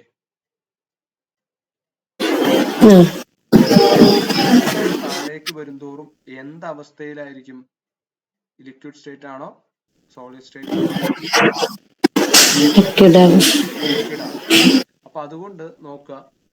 എന്നാൽ ഈ അധോ മാൻഡിൽ, ഉപരി മാൻഡിൽ എന്ന് വെച്ച് കഴിഞ്ഞാൽ ഈ പാളി ഖരാവസ്ഥയിലാണ്. ഇപ്പൊ ഈ മാൻഡില് ക്രസ്റ്റ് കഴിഞ്ഞ് മാൻഡിലിന്റെ ഈ ഭാഗം അപ്പർ മാൻഡിൽ എന്ന് പറയുന്നത് എന്താ? Solid state. ഓർക്കുക, ഇത് ചിലപ്പോൾ ചോദിക്കും. അപ്പർ മാൻഡിൽ ഏത് അവസ്ഥയിലാണ്? Solid, semi solid, semi liquid എന്നൊക്കെ പറഞ്ഞ് ഗ്യാസസ് സ്റ്റേറ്റ് എന്ന് പറഞ്ഞ് 4 ഓപ്ഷൻ തരും. നിങ്ങളിത് വളരെ കറക്റ്റ് ആയിട്ട് തന്നെ വായിച്ചു വെച്ചേക്കണം. ഇത് സോളിഡ് സ്റ്റേറ്റിലും ഇതെന്തിലാണ്? ലിക്വിഡ് സ്റ്റേറ്റിലുമാണ്. ലിക്വിഡ് സ്റ്റേറ്റിലുമാണ് എന്ത് ചെയ്യുന്നത്? കാണുന്നതെന്ന് ഓർത്ത് വെച്ചേക്കുക. ഇനി അധോ മാൻഡിൽ. അധോ മാൻഡിൽ എന്ന് വെച്ച് കഴിഞ്ഞാൽ താഴെ കാണുന്നത്. ഈ ഉപരി മാൻഡിലിന് താഴെയായിട്ട് സ്ഥിതി ചെയ്യുന്ന ഈ പാളിയിൽ എന്താണ്? പദാർത്ഥങ്ങൾ അർദ്ധ ദ്രവാവസ്ഥയിലാണെന്ന് ഓർത്ത് വെച്ചേക്കുക. അർദ്ധ ദ്രവാവസ്ഥയാണ്. സെമി ലിക്വിഡ് ഫോമിലാണ്. ലിക്വിഡ് അല്ല, അർദ്ധ ദ്രവാവസ്ഥയിലാണെന്ന് ഓർത്ത് വെച്ചേക്കുക. ആൻഡ് ലാസ്റ്റ് വരുന്ന ഒരു പാളിയാണ് കാമ്പ്. കാമ്പ് എന്ന് പറയുമ്പോൾ ഭൂമിയുടെ കേന്ദ്ര ഭാഗമാണ്. ഈ ഒരു പിക്ചറിൽ നമ്മൾ കണ്ടു, കേന്ദ്രമാണ് കാമ്പ്. ഏറ്റവും ഉള്ളിലുള്ള ഭാഗം എന്ന് പറയാം. ഓക്കെ. ഇനി അതിനെ വീണ്ടും എന്ത് ചെയ്യുന്നുണ്ട്? 2900. അപ്പോൾ ഇതുവരെ എന്തുണ്ട്? ഇതുവരെ 2900 കിലോമീറ്റർ ആണ്. 2900 to 6371. 6000 ഇതുവരെയാണ് എന്ത്? 2900 തൊട്ടിട്ട് 6371 കിലോമീറ്റർ വരെയാണ് എന്ത്? കോറിന്റെ ഏകദേശ ഡെപ്ത്. അപ്പൊ മൊത്തം എർത്തിന്റെ റേഡിയസ് ചോദിക്കുകയാണെങ്കിൽ 6371 കിലോമീറ്റർ ആണ്. ഇതും ചോദിക്കാൻ ചാൻസ് ഉള്ള ഒരു ക്വസ്റ്റ്യൻ ആണ്. എർത്തിന്റെ റേഡിയസ് എത്ര കിലോമീറ്റർ ആണ്? 6371. ഇത് പഠിച്ചു വെച്ചേക്കണം. 6371 പഠിച്ചു വെച്ചേക്കുക. നമ്പർ മറന്നു പോകരുത്. അതിനെ വീണ്ടും 2 ഭാഗങ്ങളാക്കിയിട്ടുണ്ട്, പുറക്കാമ്പ്, അകക്കാമ്പ്. ഇനി എന്താണ് പുറക്കാമ്പ്, അകക്കാമ്പ് എന്നുള്ള കാര്യമാണ് എഴുതിത്തേക്കണേ. എന്താണ്? പുറക്കാമ്പിലെ പദാർത്ഥങ്ങൾ ഉരുകിയ അവസ്ഥയിലാണ്. അപ്പൊ പുറക്കാമ്പിലെ പദാർത്ഥങ്ങൾ എന്താണ്? ഉരുകിയ അവസ്ഥയിലാണ്. അപ്പൊ ലിക്വിഡ് ഫോമിലാണ്. കാരണം അവിടെ ടെമ്പറേച്ചർ വളരെ കൂടുതലാണ്. ഭൂമിയുടെ എന്നാൽ കേന്ദ്രഭാഗത്ത് എന്തായിരിക്കും? ഒരു ക്വസ്റ്റ്യൻ നിങ്ങൾക്ക് അറിയാവുന്നവർ പറയാം. നിങ്ങൾ കേട്ടിട്ടുണ്ടാവും. ഇപ്പൊ ഇന്നർ കോർ ഏത് അവസ്ഥയിലായിരിക്കും? ഏറ്റവും ഇന്നർ കോർ ഇത് ലിക്വിഡ് ഫോമിലാണെന്ന് പറഞ്ഞു. ഔട്ടർ കോർ ലിക്വിഡിലാണെന്ന് പറഞ്ഞു. അങ്ങനെയാണെങ്കിൽ ഇന്നർ കോർ ഏത് ഫോമിലാണ്? അതെന്താണ്? എന്തുകൊണ്ടാണത്? അത് മോളിൽ നിന്നുള്ള പ്രഷർ കൊണ്ട്. അതെ. ഇവിടെ നമ്മൾ ഒരു കാര്യം ചിന്തിക്കുക. താഴേക്ക് ഇവിടുന്ന് മോളിൽ നിന്ന് ഇങ്ങനെ താഴേക്ക് വരുന്തോറും ടെമ്പറേച്ചർ ഇൻക്രീസ് ചെയ്യുന്നുണ്ട്. അങ്ങനെ നോക്കുകയാണെങ്കിൽ ഇതെന്തായിരിക്കണം? ഇതും വെള്ളം പോലെ ആയിരിക്കണം. പക്ഷെ ഈ പൊക്കത്തുള്ള ഈ പാളികളുടെ എല്ലാം പ്രഷർ കൂടി ചെന്നിട്ട് എന്ത് ചെയ്യും? ഇതിന് നന്നായിട്ടുള്ള പ്രഷർ അപ്ലൈ ചെയ്യും. ഇത് ഏകദേശം ഒരു ഖരാവസ്ഥയിൽ, സോളിഡ് ഫോമിൽ, പ്രഷർ കൂടുമ്പോൾ നമ്മൾ സോളിഡ് ആയിട്ട് മാറുകയാണ്. ഈ പ്രഷർ കൊണ്ടാണ് ഈ ഇന്നർ കോർ എന്ന് പറയുന്നത് സോളിഡ് സ്റ്റേറ്റിലേക്ക് മാറുന്നത്. ഓർത്ത് വെച്ചേക്കുക. ചിലപ്പോൾ അത് തനിയെ ഒരു ക്വസ്റ്റ്യൻ ആയിട്ട് ചോദിക്കാം. ഭൂമിയുടെ അകക്കാമ്പ് ഏത് സ്റ്റേറ്റിലാണ്? ചിലപ്പോൾ നമ്മൾ പഠിച്ചു വെക്കുക എന്താണ്? ഉള്ളിലേക്ക് പോകുന്തോറും ടെമ്പറേച്ചർ കൂടി വരും. ടെമ്പറേച്ചർ കൂടുമ്പോൾ സ്വാഭാവികമായിട്ടും അത് ലിക്വിഡ് സ്റ്റേറ്റിൽ ആവണ്ടേ എന്ന് കരുതി നമ്മൾ എക്സാമിന് എന്ത് എഴുതി വെക്കും? അത് ലിക്വിഡ് ആണെന്ന് പറഞ്ഞ് എഴുതി വെക്കും. അപ്പൊ അത് മറന്നു പോകാണ്ടിരിക്കുക. പ്രഷർ കൂടുമ്പോൾ അതിന്റെ എന്താണ്? സ്റ്റേറ്റ് മാറ്റം വരും. ലിക്വിഡ് എന്നുള്ളത് സോളിഡ് ആയിട്ട് മാറുന്നുണ്ട്. ഇനി ഇവിടെ ഏറ്റവും കൂടുതൽ കാണപ്പെടുന്ന മൂലകാണെന്ത്? ഇതിനെ വീണ്ടും മറ്റൊരു പേരിലാണ്, ഈ ഇന്നർ കോറിനെ മറ്റൊരു പേരിലൂടെ അറിയപ്പെടുന്നുണ്ട്. എന്താണ്? നിഫെ. കണ്ടോ? NiFe. എന്തുകൊണ്ടാ? ഈ ഇന്നർ കോറിൽ കാണപ്പെടുന്ന 2 മൂലകങ്ങളാണ് നിക്കലും അയേണും. ഏറ്റവും കൂടുതൽ ഭൂമിയിൽ ഏറ്റവും കൂടുതൽ കാണപ്പെടുന്ന മൂലകം കൂടിയാണ് എന്ത്? അയേൺ. Fe. ഞാൻ പറഞ്ഞു ആദ്യം നമ്മൾ ഡെൻസിറ്റിക്ക് അനുസരിച്ച് ഇവിടെ പറഞ്ഞു അല്ലെ? അയേൺ പോലുള്ള തന്മാത്രകൾ ഏറ്റവും ഉള്ളിൽ വന്ന് അടിഞ്ഞുകൂടിയിരിക്കും. അപ്പൊ അതുകൊണ്ടാണ് കോർ എന്ന് പറയുന്നത് അയേൺ ഏറ്റവും കൂടുതൽ കാണപ്പെടാൻ കാരണം. അത് കൂടാതെ തന്നെ കാണപ്പെടുന്ന മറ്റൊരു മൂലകമാണ് നിക്കലും അയേണും. ഇരുമ്പും അല്ല സാർ? അയൺ, ഇരുമ്പ്, അത് തന്നെ അയൺ. ഓക്കെ. അപ്പൊ നിക്കലും അയേണുമാണ് കാണപ്പെടുന്നത്. അപ്പൊ ഓർക്ക 3 കാര്യങ്ങൾ പഠിച്ചു. സിയാല്, സിമ ആൻഡ് നിഫെ. സിയാല് വൻകരയുടെ ഭാഗമായിട്ട് വരുന്ന ഏരിയകൾ കാണപ്പെടുന്നു. ഇതെന്താണ്? കടൽത്തറകളിലാണ്. കടലിന്റെ അടിത്തട്ടിലാണ് സിലിക്കണും മാഗ്നീഷ്യവും. ഭൂവൽക്കത്തിൽ കാണപ്പെടുന്ന സിലിക്കണും അലുമിനിയവും ഇന്നർ കോർ ഏറ്റവും ഉള്ളിലുള്ള ഭൂമിയുടെ ഏറ്റവും ഉൾഭാഗത്ത് കാണപ്പെടുന്നതാണ് നിക്കലും അയണും. ഓർത്തു വെച്ചേക്കുക. ഇനി എന്താണ് ശിലാമണ്ഡലവും അസ്തനോസ്ഫിയർ എന്നുള്ള കാര്യമാണ്. അപ്പൊ ശിലാമണ്ഡലവും അസ്തനോസ്ഫിയറും എന്താന്ന് വെച്ച് കഴിഞ്ഞാൽ ഭൂവൽക്കത്തെയും ഇതുവരെ എടുത്തത് ആർക്കെങ്കിലും ഡൗട്ട് ഉണ്ടോ? പുതിയവര് വന്നവർക്ക് ഫോളോ ചെയ്യാൻ പറ്റുന്നുണ്ടോ? ഓക്കെ ആണോ? സജ്ജന, അശ്വതി ഓക്കെ ആണോ? ഓക്കെയാണ് സാർ. മാജിദ ഓക്കെ ആണോ? നമുക്ക് അടുത്തതിലേക്ക് പോകാം. എന്താണ് ശിലാമണ്ഡലവും അസ്തനോസ്ഫിയറും എന്നാണ് നോക്കേണ്ടത്. അപ്പൊ ഭൂവൽക്കത്തെയും മാന്റിലിന്റെയും ഉപരിഭാഗത്തെ ചേർത്ത് പറയുന്നതാണ് എന്ത്? ശിലാമണ്ഡലം. ശിലാമണ്ഡലം എന്ന് വെച്ചാൽ ഭൂവൽക്കത്തിന്റെ, അതായത് ഇത് രണ്ട് ടൈപ്പ് ആയിട്ടാണ് ഈ ക്ലാസിഫൈ ചെയ്തേക്കുന്നത്.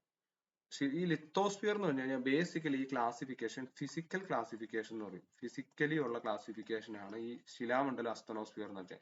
കാരണം അതിന്റെ ഭാഗത്ത് കാണപ്പെടുന്ന പ്രതിഭാസങ്ങൾക്കനുസരിച്ചാണ്. പക്ഷെ ഈ കോറ്, ക്രസ്റ്റ്, മാന്റിൽ എന്നൊക്കെ പറഞ്ഞത് കെമിക്കലി ആണ്. അതിൽ കാണപ്പെടുന്ന മൂലകങ്ങൾക്കനുസരിച്ചുള്ള ക്ലാസിഫിക്കേഷൻ ആണെന്ന് പറയാം. അപ്പൊ ഇതില് നമ്മൾ ആദ്യം പഠിച്ച ഭൂവൽക്കത്തിന്റെയും മാന്റിലിന്റെയും ഏതൊക്കെ പഠിച്ചു നമ്മള്? ഭൂവൽക്കമുണ്ട്, കണ്ടോ? ഭൂവൽക്കമുണ്ട്, മാന്റിലുണ്ട്. ഈ ഭാഗങ്ങളെ മൊത്തം ചേർത്ത് പറയുന്ന കാര്യമാണെന്ത്? ഈ പറഞ്ഞ എന്താണ്? ശിലാമണ്ഡലം അല്ലെങ്കിൽ ലിത്തോസ്ഫിയർ എന്ന് പറയുന്നത്.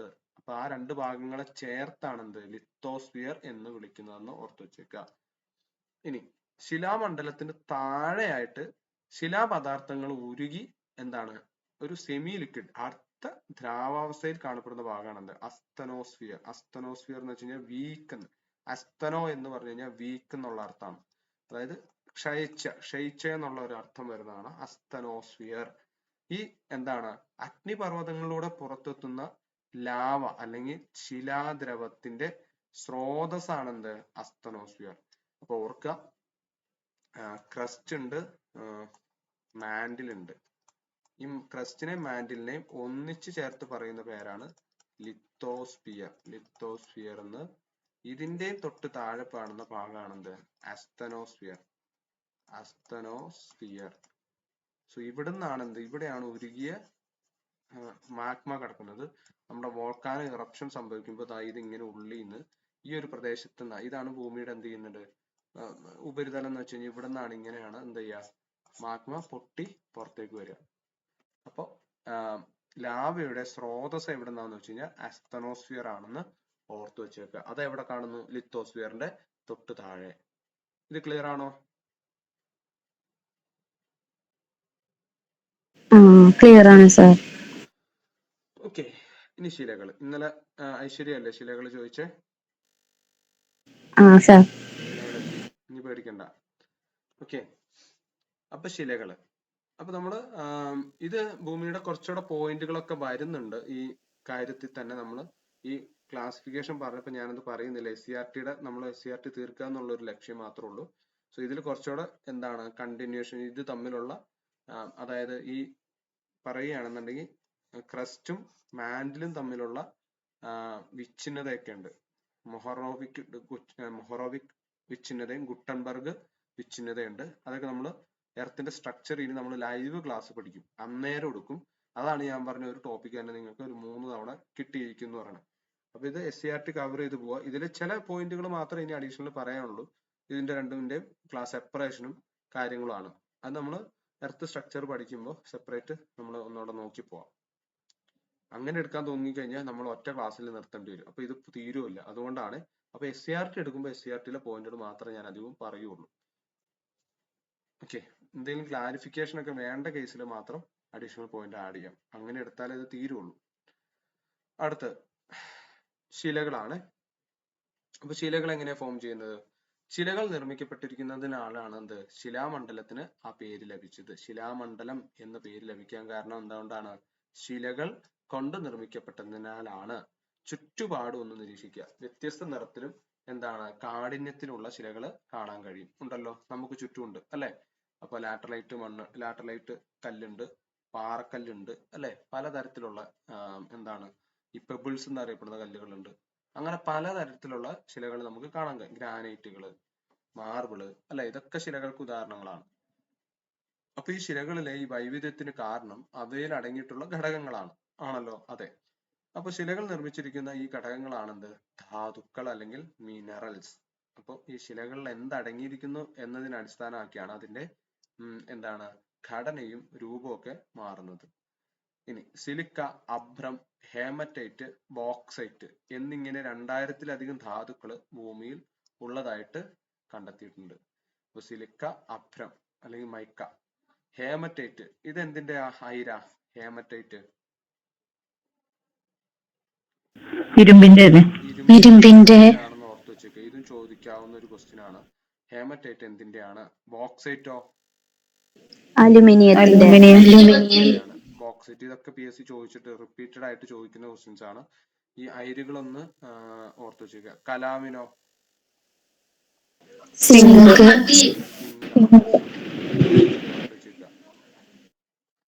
സിന്നബാറോ? മെർക്കുറിയുടെ സിമ്പിൾ എങ്ങനെ? മെർക്കുറി. ഓർത്ത് വെച്ചേക്കുക.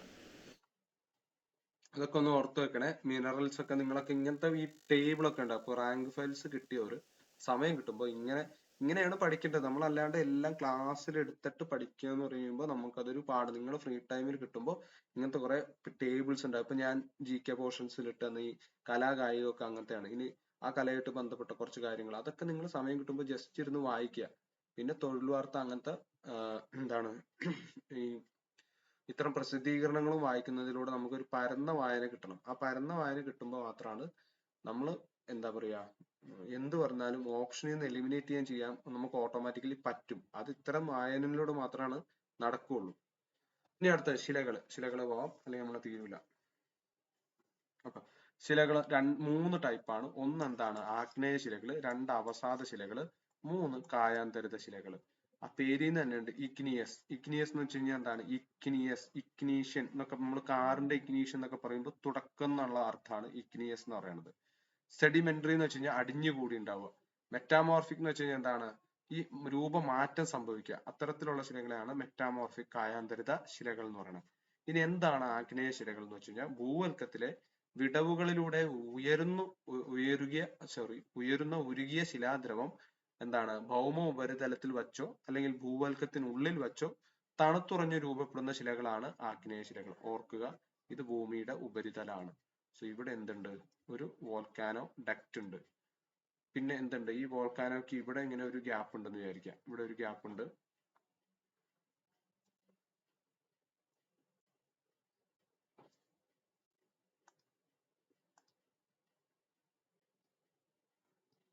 ഇവിടെ ഒരു ഗ്യാപ്പ് ഉണ്ട്. സോ ഇവിടെ നിന്ന് വരുന്ന മാഗ്മ ഈ പോണ പോക്കിൽ എന്ത് ചെയ്യും?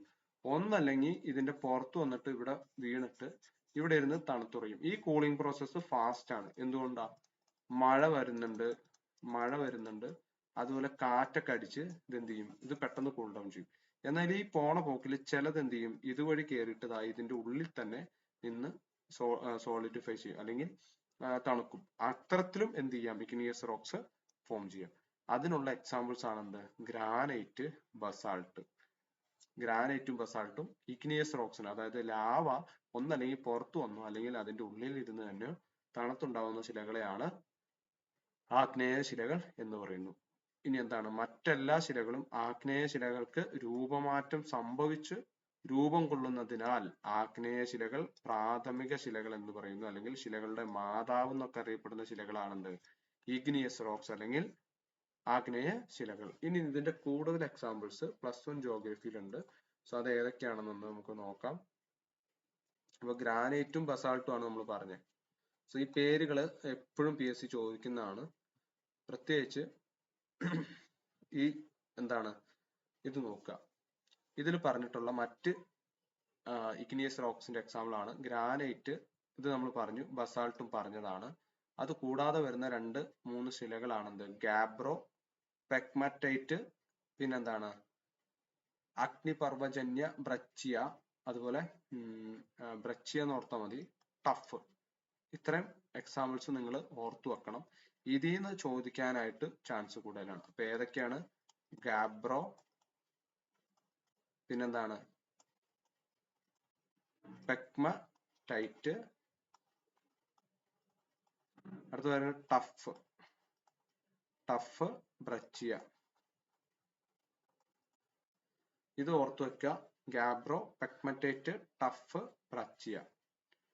ഇതെങ്ങനെയെങ്കിലും ഒന്ന് ഓർക്കാൻ ശ്രമിക്കുക. കാരണം ഈ പേരുകൾ ചിലപ്പോൾ നിങ്ങൾക്ക് കൺഫ്യൂഷൻ ഉണ്ടാവുന്നതായിരിക്കും. അതൊന്ന് ഓർത്ത് വെച്ചേക്കുക. ടഫ് പിന്നെ ഓർത്ത് വെക്കാൻ എളുപ്പമാണ്, കാരണം ഇഗ്നിയസ് റോക്സ് ആയത് കാരണം ടഫ് ആയിരിക്കും. പിന്നെ ഗാബ്രോ ഉണ്ട്, പെഗ്മറ്റൈറ്റ് ഉണ്ട്, ബ്രച്ചിയ ഉണ്ട്. ഗാബ്രോ, പെഗ്മറ്റൈറ്റ്, ബ്രച്ചിയ. ഓക്കെ, എന്തെങ്കിലും ഒരു കോഡൊക്കെ വെച്ചൊന്ന് പഠിച്ചു വെക്കുക.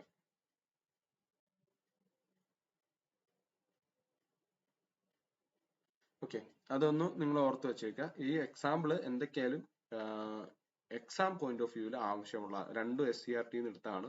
ഇത്രയും പോയിന്റ് നിങ്ങൾ ഇഗ്നിയസ് റോക്സിന്റെ എക്സാമ്പിൾസ് ആയിട്ട് പഠിച്ചു വെച്ചിരിക്കണം. ഓക്കെ, ഇനി അടുത്താണ് എന്താ അവസാദ ശിലകൾ. എന്താണ് സെഡിമെന്ററി റോക്സ് എന്നാണ്. ഈ എന്താണ് കാലാന്തരത്തിൽ ഈ ശിലകൾ ക്ഷയിച്ചു പൊടിയുന്നുണ്ട്. അതായത് ഞാൻ പറഞ്ഞു, നമ്മുടെ എർത്തില് അനുഭവപ്പെടുന്ന വളരെ ഈ പുറംപാളിയിൽ എത്തുന്ന ഈ ഒരു ശില നന്നായിട്ട് സൂര്യന്റെ ചൂടും തണുപ്പും മാറി മാറി കൊണ്ടുവന്നിട്ട് ഇതിലെന്ത് ചെയ്യും, ക്രാക്ക് വീഴും. ക്രാക്ക് വീഴുന്നത് ആദ്യം വിള്ളലുമായിട്ട് ഇത് പൊട്ടും. പിന്നീട് പിന്നെ നദികളുടെ ഒക്കെ പ്രവർത്തന ഫലമായിട്ടും മനുഷ്യന്റെ ഒക്കെ ഫലമായിട്ട് ഇതെന്ത് ചെയ്യും, പൊടിഞ്ഞു തുടങ്ങും. അങ്ങനെ പൊടിഞ്ഞിട്ട് പിന്നീട് എന്ത് ചെയ്യും, ഇത് കാറ്റത്തോ അല്ലെങ്കിൽ ആ വെള്ളത്തിലോ ഒക്കെ ലയിച്ച് മറ്റു സ്ഥലങ്ങളിലേക്ക് എത്തിപ്പെടുന്നുണ്ട്. അങ്ങനെ എത്തിപ്പെട്ട് ഓരോ ലെയർ ആയിട്ട് ഇത് അടുക്കി തുടങ്ങും. അങ്ങനെ ഫോം ചെയ്യുന്ന ശിലകളെയാണ് എന്ത്, അവസാദ ശിലകൾ അല്ലെങ്കിൽ സെഡിമെന്ററി റോക്സ്. അപ്പോൾ കാലാന്തരത്തിൽ ശിലകൾ ക്ഷയിച്ചു പൊടിയുന്നു. ഈ അവസാദങ്ങൾ താഴ്ന്ന പ്രദേശങ്ങളിൽ പാളികളായി നിക്ഷേപിക്കപ്പെടുകയും പിന്നീട് അവ ഉറച്ച് വിവിധ തരം അവസാദ ശിലകളായിട്ട് മാറുകയും ചെയ്യുന്നു. അതിനുള്ള എക്സാമ്പിൾസ് ആണ് മണൽക്കല്ലുകളും ചുണ്ണാമ്പ് കല്ലുകളും അവസാദ ശിലകൾക്ക് എക്സാമ്പിൾ ആണ്. പാളികളായി രൂപപ്പെടുന്നത് കൊണ്ട് അവസാദ ശിലകൾ അടുക്കുശിലകൾ. അടുക്കുശില എന്ന് പറയുന്നത് താഴെ പറയുന്നതിൽ ഏതാണെന്ന് ഒരു ക്വസ്റ്റ്യൻ ചിലപ്പോൾ ചോദിക്കാം. അല്ലെങ്കിൽ അതിന് മറ്റൊരു പേരാണ് എന്ത്, സ്ട്രാറ്റിഫൈഡ് റോക്സ് എന്ന് പറയുന്നത് എന്താണ്, സെഡിമെന്ററി റോക്സ് തന്നെയാണ് എന്നും അറിയപ്പെടുന്നുണ്ട്. ഇതും ഇമ്പോർട്ടന്റ് ആണ്. അപ്പോൾ അടുക്കുശിലകൾക്ക് എക്സാമ്പിൾസ് ഏതൊക്കെയാണ്, മണൽക്കല്ലും ചുണ്ണാമ്പ് കല്ലും ഓർത്തു വെച്ചേക്കുക. ഇനി +1 SCERT ഇതിന്റെ മറ്റ് എക്സാമ്പിൾസ് നോക്കാം. അവസാദ ശിലകൾക്ക് എക്സാമ്പിൾസ് ആണെന്ത്, ചുണ്ണാമ്പ് കല്ല്, ചോക്ക്, ചുണ്ണാമ്പ് കല്ല്, ഗീസറ്റൈറ്റ്. കണ്ടോ, ഗീസറ്റൈറ്റ്, ചോക്ക്, ചുണ്ണാമ്പ് കല്ല്, കൽക്കരി. ഈ കൽക്കരി വീണ്ടും ചോദിച്ചിട്ടുള്ള, കഴിഞ്ഞ എക്സാമിന് വരെ ചോദിച്ചിട്ടുള്ളതാണ്. ഇനി അത് കൂടാതെ തന്നെ 2 ടൈപ്പ് ഉണ്ട് കേട്ടോ. ഇത് 2 ടൈപ്പ് ഉണ്ട്, അത് ഞാൻ പറയുന്നില്ല. പറയണോ? അവസാദ ശിലകൾ 2 ടൈപ്പ് ഉണ്ട്. അതായത് അവസാദ ശിലകൾ അവ രൂപപ്പെടുന്ന രീതിയുടെ അടിസ്ഥാനത്തിൽ 3 ആയിട്ടാണ് തിരിച്ചേക്കണം. ഒന്ന് ബലകൃതമായിട്ട് രൂപപ്പെടുന്നത്, അതിന് എക്സാമ്പിൾസ് ആണെന്ത്, മണൽക്കല്ല്,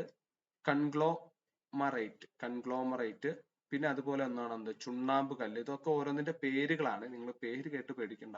നമ്മൾ ആഫ്രിക്കയിലെ ആരെങ്കിലും പേര് കേട്ട് കഴിഞ്ഞാൽ നമുക്ക് പറയാൻ ഒരു പേടി ഉണ്ടാവും. അതുപോലെ ഒരു പേര് ഇട്ടേക്കണമെന്നുള്ളൂ.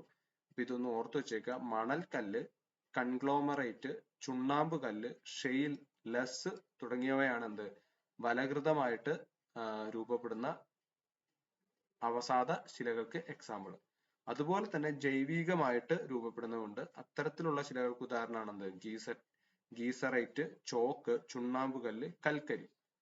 അത് ജൈവികം എന്ന് വെച്ച് കഴിഞ്ഞാൽ ഞാൻ പറഞ്ഞുതരാം. ഫോസിലുകളൊക്കെ നമ്മൾ പണ്ട് ഈ ചെടികളൊക്കെ ഈ ഡൈനോസേഴ്സ് ഒക്കെ ഉണ്ടായിരുന്നപ്പോൾ ഒരു തവണ വന്ന് ഭൂമി നാശം സംഭവിച്ചാണ്. അപ്പൊ അതിന്റെ എല്ലാം ഫോസിലുകൾ അതിലൊക്കെ അടിഞ്ഞുകൂടി വരുന്ന അത്തരത്തിൽ രൂപപ്പെടുന്ന കല്ലുകളാണ് ഈ കൽക്കരിയൊക്കെ. അങ്ങനെ ഈ ഈ ചെടികൾ ഇങ്ങനെ വളരെ കാലം മണ്ണിന്റെ അടിയിൽ കിടന്നുകൊണ്ട് ഫോം ചെയ്യുന്നതാണ് കൽക്കരികളൊക്കെ.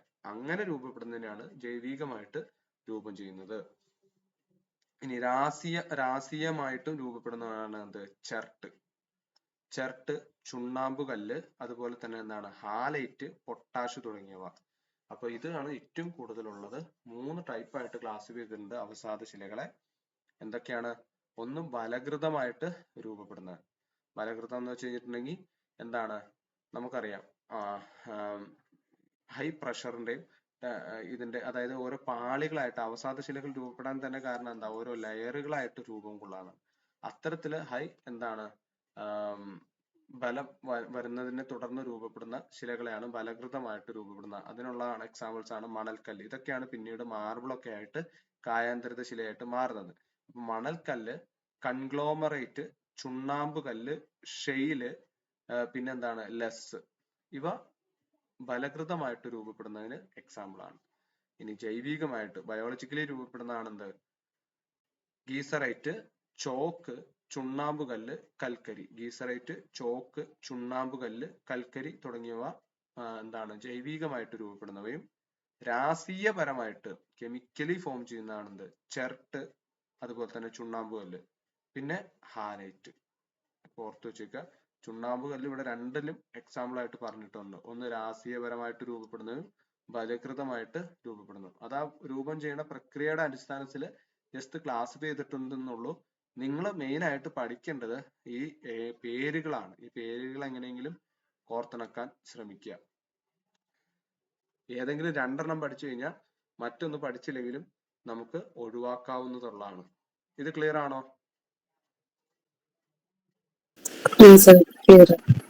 പുതിയൊരു വന്നവർക്ക് ക്ലിയർ ആണോ?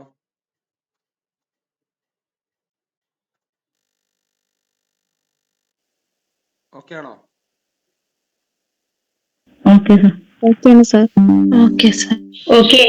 പേരുകൾ മാത്രം ഒന്ന് പഠിച്ചു വെക്കുക കേട്ടോ. പേരുകൾ നമുക്ക് ഇച്ചിരി കൺഫ്യൂഷൻ ഉണ്ടാവുന്ന, അത് ഇന്ന് തന്നെ നിങ്ങൾ എഴുതിയെടുത്ത് പഠിക്കുക. എന്നിട്ട് താഴെ തന്ന രീതിയിൽ നിന്ന് നല്ല കൺഫ്യൂഷൻ ആയിട്ട് ഒരു ക്വസ്റ്റ്യൻ ഇടാൻ ചാൻസ് ഉള്ളതാണ്. കുറച്ച് പേരുകൾ തന്നിട്ട് താഴെ പറയുന്നതിൽ അവസാദ ശിലകൾ ഏത്, രണ്ടെണ്ണം തരും. എന്നിട്ട് A and B, B and C, A and C എന്നൊക്കെ പറഞ്ഞ് ഓപ്ഷൻ സെറ്റ് ചെയ്ത് കഴിഞ്ഞാൽ നമുക്ക് അവിടെ വെച്ച് കൺഫ്യൂഷൻ വരരുത്. വളരെ തറവായിട്ട് പഠിക്കേണ്ട പേരുകളാണ് ഇതൊക്കെ.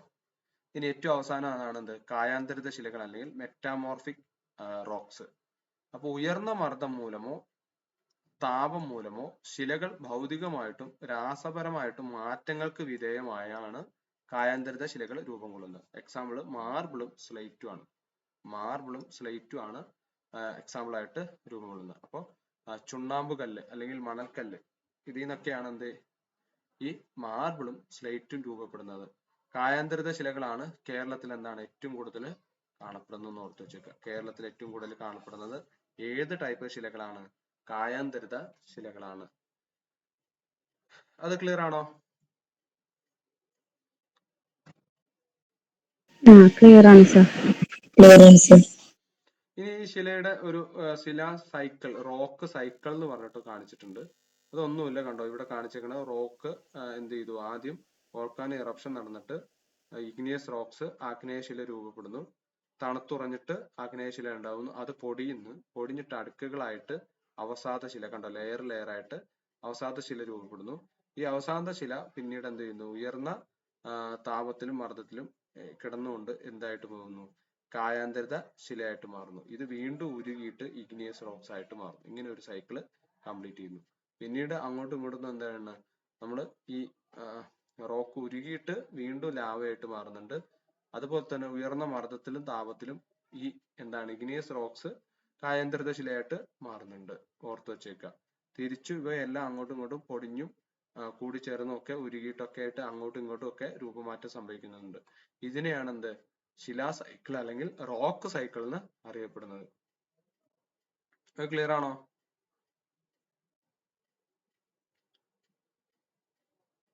ഓക്കെ ആണോ? അപ്പൊ കായാന്തരിത ശില, ആഗ്നേയ ശില ഉരുകിയിട്ടാണ് അവസാദ ശിലയായിട്ട് മാറുന്നത്. അപ്പോ ഓർത്തു വെച്ചേക്കുക. അവസാദ ശില ഉരുകിയിട്ടാണ് ആഗ്നേയ ശിലയായിട്ട് മാറുക. ആഗ്നേയ ശില എന്ത് ചെയ്തിട്ടാണ് അവസാദ ശില ആവുക? ഓക്കെ, പൊടിഞ്ഞിട്ടാണ്. കണ്ടോ, പൊടിഞ്ഞിട്ടാണ്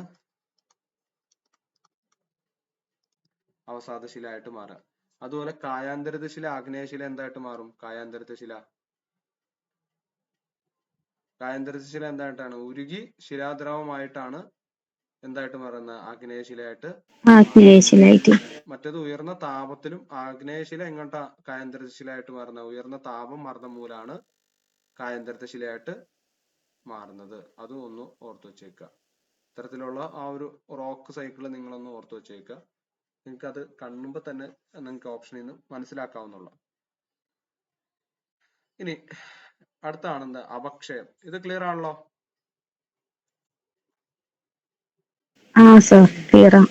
ഓക്കെ. അപ്പൊ അപക്ഷയം എന്താണ്? അപക്ഷയം അല്ലെങ്കിൽ വെതറിങ്.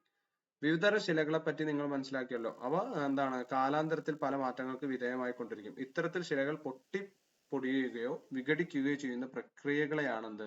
അപക്ഷയം. അപ്പൊ ഓർത്തു വെച്ചേക്കുക, ശിലകൾ പൊട്ടിപ്പൊടിയുകയോ വിഘടിക്കുകയോ ചെയ്യുന്ന പ്രവർത്തനത്തിനെയാണ് എന്ത് പറയുന്നത്? അപക്ഷയം. അപ്പോ അപക്ഷയം മൂലം ശിലകൾക്ക് രാസപരമായിട്ടും ഭൗതികപരമായിട്ടും മാറ്റങ്ങൾ ഉണ്ടാകുന്നുണ്ട്. അപ്പൊ ഓർക്കുക, അപക്ഷയം എന്ന് വെച്ച് കഴിഞ്ഞാൽ ശിലകൾ പൊട്ടിപ്പൊടിയുന്ന ആ ഒരു പ്രക്രിയയാണ് വെതറിങ് അല്ലെങ്കിൽ അപക്ഷയം എന്ന് പറയാം. അപ്പൊ അപക്ഷയം മൂലം ശിലകൾക്ക് എന്താണ് ഫിസിക്കലി ആൻഡ് കെമിക്കലി ചേഞ്ചസ് വരുന്നുണ്ട്. ഇനി എന്തൊക്കെ ടൈപ്പ് അപക്ഷയാണെന്നാണ്, ഇതാണ് നമ്മൾ ആദ്യം പറഞ്ഞത്. എന്തൊക്കെ ടൈപ്പാണ് അപക്ഷയം? ഒന്ന് ഭൗതിക അപക്ഷയം, അല്ലെങ്കിൽ ഫിസിക്കൽ അല്ലെങ്കിൽ മെക്കാനിക്കൽ വെതറിങ് ആണ്. ഇതെന്താണെന്ന് വെച്ച് കഴിഞ്ഞാൽ താപത്തിലെ ഏറ്റക്കുറച്ചിലുകൾ കാരണം ശിലാവസ്തുക്കൾക്കുണ്ടാകുന്ന വികാസവും സങ്കോചവും അപക്ഷയത്തിന് കാരണമാവുന്നു. കൂടാതെ വിള്ളലുകൾക്കുള്ളിൽ ജലം തണുത്തുറയുന്നത് കൊണ്ടും ശിലകൾ എന്ത് ചെയ്യുന്നുണ്ട്? പൊടിയുന്നുണ്ട്. കാരണം മഞ്ഞുകാലാണെന്നുണ്ടെങ്കിൽ ഈ എന്താണ് വെള്ളം തണുത്ത് കഴിയുമ്പോൾ ഇവിടെ ക്രാക്ക് വരാനായിട്ടുള്ള ചാൻസ് വരും. ഇത് എക്സ്പാൻഡ് ചെയ്യും, വോളിയം കൂടും അല്ലെ? മറ്റത് ഇതുവഴി അങ്ങ് ഒഴുകി പോവുള്ളൂ. പക്ഷെ തണുത്ത കാലത്ത് വരുമ്പോൾ ഇതെല്ലാം മഞ്ഞായിട്ട് മാറും. പിന്നെ ഈ ശിലകൾക്കിടയിൽ നിന്ന് ഇതിനെ വേർപിടുത്തി, അതായത് ഒരു ഡിസ്റ്റൻസ് കൂടി കഴിയുമ്പോൾ ഇത് വേർപെട്ട് പൊടിഞ്ഞു തുടങ്ങും. ഇനി എന്താണ് രാസിക അപക്ഷയം എന്ന് വെച്ച് കഴിഞ്ഞാൽ ഓക്സിജൻ, കാർബൺ ഡയോക്സൈഡ്, ജലം തുടങ്ങിയ ഘടകങ്ങൾ ശിലകളിലെ ധാതുക്കളുമായിട്ട് രാസപ്രവർത്തനത്തിൽ ഏർപ്പെടുകയും ശിലകളിൽ രാസപരമായിട്ടുള്ള വിഘടനത്തിന് കാരണമാവുകയും ചെയ്യുന്നുണ്ട്. ഇത്തരത്തിലുള്ള ഒരു അപക്ഷയത്തിനെയാണ് എന്ത്? രാസിക അപക്ഷയം. അപ്പൊ ഓക്സിജൻ, കാർബൺ ഡയോക്സൈഡ്, ജലം ഇവ എന്താണ് ശിലകളിലെ ഘടകങ്ങളായിട്ട് രാസപ്രവർത്തനത്തിൽ ഏർപ്പെടുകയും തുടർന്ന് ശിലകൾക്ക് രാസപരമായിട്ടുള്ള വിഘടനം സംഭവിക്കുകയും ചെയ്യുന്നതിനാണ് രാസിക അപക്ഷയം അല്ലെങ്കിൽ കെമിക്കൽ വെതറിംഗ് എന്ന് പറയുന്നത്. ലാസ്റ്റ് വൺ ആണെന്ത്? ബയോളജിക്കൽ വെതറിംഗ് അല്ലെങ്കിൽ ജൈവിക അപക്ഷയം. എന്താണത്? സസ്യങ്ങളുടെ വേരുകൾ കണ്ടോ, സസ്യങ്ങളുടെ വേരുകൾ ശിലകളുടെ വിടവുകളിലേക്ക്, നമുക്കറിയാം അല്ലെ, പല സ്ഥലത്തും നമ്മളിത് കണ്ടിട്ടുണ്ട്, വിടവുകളിലേക്ക് ആഴ്ന്നിറങ്ങുന്നതും അതുപോലെ തന്നെ എന്താണ് ചെറുജീവികൾ മാളങ്ങൾ ഉണ്ടാക്കുന്നതും സസ്യജന്തു അവശിഷ്ടങ്ങളുടെ ജീർണനവുമൊക്കെ അപക്ഷയത്തിന് കാരണമാകാറുണ്ട്. കൂടാതെ ഖനനം, പാറ പൊട്ടിക്കല് തുടങ്ങിയ മനുഷ്യ പ്രവർത്തനങ്ങളും എന്ത് ചെയ്യുന്നുണ്ട്? അപക്ഷയത്തിലേക്ക് നയിക്കുന്നുണ്ട്. അപ്പോൾ നമ്മുടെയൊക്കെ പ്രവൃത്തി മൂലം തന്നെ പാറ പൊടിക്കുന്നുണ്ട് നമ്മൾ കൺസ്ട്രക്ഷൻ പർപ്പസിന് വേണ്ടിയിട്ട്. പിന്നെ ഈ മൃഗങ്ങളുടെ പരിപാടി, അതുപോലെ തന്നെ എന്ത് ചെയ്യുന്നുണ്ട്? ഈ വൃക്ഷങ്ങളുടെ വേരുകൾ ആഴ്ന്നിറങ്ങുന്നതിലൂടെ ശിലകൾക്ക് അപക്ഷയം സംഭവിക്കാം. ഈ 3 അപക്ഷയ രീതികൾ ക്ലിയർ അല്ലേ? ക്ലിയർ ആണോ?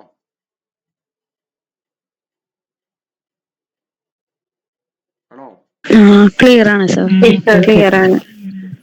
ഇനി എന്താണ് അപക്ഷയവും മനുഷ്യനും കൂടി നോക്കുക. ചിത്രങ്ങൾ ശ്രദ്ധിക്കൂ. 3.4 മനുഷ്യൻ എന്തെല്ലാം പ്രവർത്തനമാണ്? മനുഷ്യന്റെ പ്രവർത്തനമാണ് ഇതൊക്കെ. കണ്ടോ, ശിലകളായിരുന്നു ഇതെല്ലാം. മനുഷ്യന്റെ പരിപാടി മൂലം ഈ ഒരു രീതിയിലായി. ഇത് പാറ പൊട്ടിക്കുകയാണ്. കാരണം എന്താ? ഇത് പെബിൾ സ്റ്റോൺ ആയിട്ടും മറ്റൊക്കെ യൂസ് ചെയ്യാനായിട്ടൊക്കെ ആള് ഇരുന്ന് പൊട്ടുക. പണ്ട് കാലത്ത് ടാറൊക്കെ ചെയ്യുന്നത് എന്താ? പണ്ട് കാലത്തല്ല, ഇപ്പോഴും അതെ, ഈ കരിങ്കല്ല് ഇതേപോലെ വലിയ കഷ്ണങ്ങളാക്കിയിട്ടാ. അതൊക്കെ മനുഷ്യന്റെ പ്രക്രിയ മൂലമാണ്. പിന്നീട് ആ ടാർ പൊട്ടി പൊളിയുമ്പോൾ വീണ്ടും ഇതെന്തായി മണ്ണായിട്ട് മാറുന്നുണ്ട്. ക്വാറി, പിന്നെ ഇതുപോലെ എല്ലാം ചിത്രങ്ങളിൽ കാണാം. ഓക്കെ. ഇനി എങ്ങനെയാണ് മണ്ണ് ജനിക്കുന്നത് എന്നുള്ള കാര്യമാണ്. അപ്പൊ മണ്ണിനെ കുറിച്ച് അറിയുന്ന അല്ലെങ്കിൽ പഠിക്കുന്ന ശാസ്ത്രശാഖയാണ് പെഡോളജി. പെഡോളജി ഓർത്തു വെച്ചേക്കുക.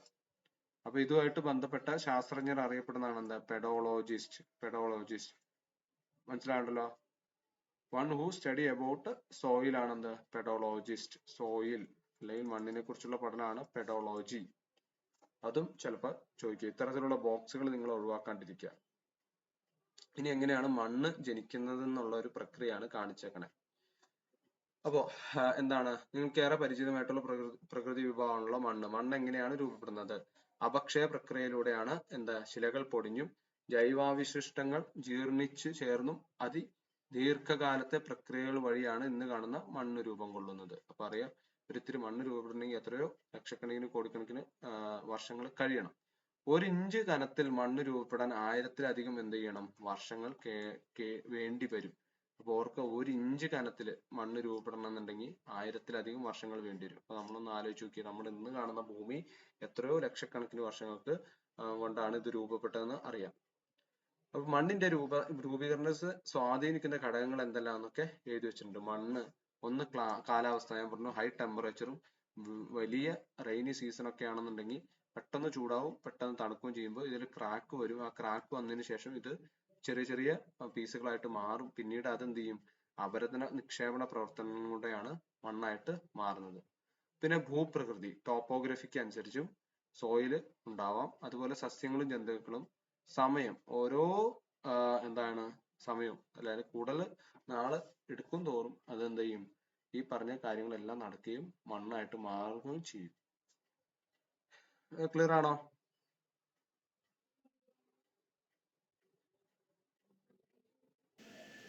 ക്ലിയർ ആണ് സർ. ഇനി അത് പറഞ്ഞിരിക്കുന്ന ഈ കാര്യങ്ങളെന്ന് പറഞ്ഞു കഴിഞ്ഞാൽ എന്തൊക്കെയാണ്, എങ്ങനെയാണ് ഇത് മാതൃശീല സമയം എന്താണ്, തണുപ്പേറിയ സാഹചര്യത്തിൽ മണ്ണിന്റെ രൂപീകരണം സാവധാനത്തിലായിരിക്കും. അതായത് ചൂട് കൂടുന്തോറും ക്രാക്ക് വീഴാനുള്ള സംഭവം കൂടുക. എന്നാൽ തണുത്ത കാലാവസ്ഥയിൽ എന്തായിരിക്കും, മണ്ണിന്റെ രൂപീകരണം സാവധാനത്തിലായിരിക്കും. ഭൂപ്രകൃതി, ചെങ്കുത്തായ ചരിവുകളിൽ മണ്ണിന് കനം കുറവായിരിക്കും. ചെരുവിൽ എന്തായിരിക്കും, മണ്ണിന് കനം കുറവായിരിക്കും. സസ്യങ്ങളും ജന്തുക്കളും, അതായത് സസ്യങ്ങളും ജന്തുക്കളും അഴുകുന്നതിന്റെ ഫലമായിട്ടുണ്ടാകുന്ന അമ്ലം ശിലകളുടെ അപക്ഷയത്തിന് കാരണമാകുന്നുണ്ട്. അസിഡിറ്റി ആണ്. അതായത് ഇതിന്റെ ഈ പക്ഷിയുടെ കാഷ്ടമൊക്കെ, അതൊക്കെ ചെറിയ കെമിക്കൽ ചേഞ്ചസ് അതിൽ വരുത്തും. കാലക്രമം എത്രയോ കൊല്ലങ്ങൾ എടുത്തിട്ടാണ് ഇതൊക്കെ സംഭവിക്കുന്നത്. മാതൃശില, മണ്ണിന്റെ ധാതുക്കളും മണ്ണിന്റെ ഘടനയും അവ ഏത് ശിലകളിൽ നിന്ന് രൂപം കൊള്ളുന്നു എന്നതിനെ ആശ്രയിച്ചായിരിക്കും മാതൃശില ഉണ്ടാവുക.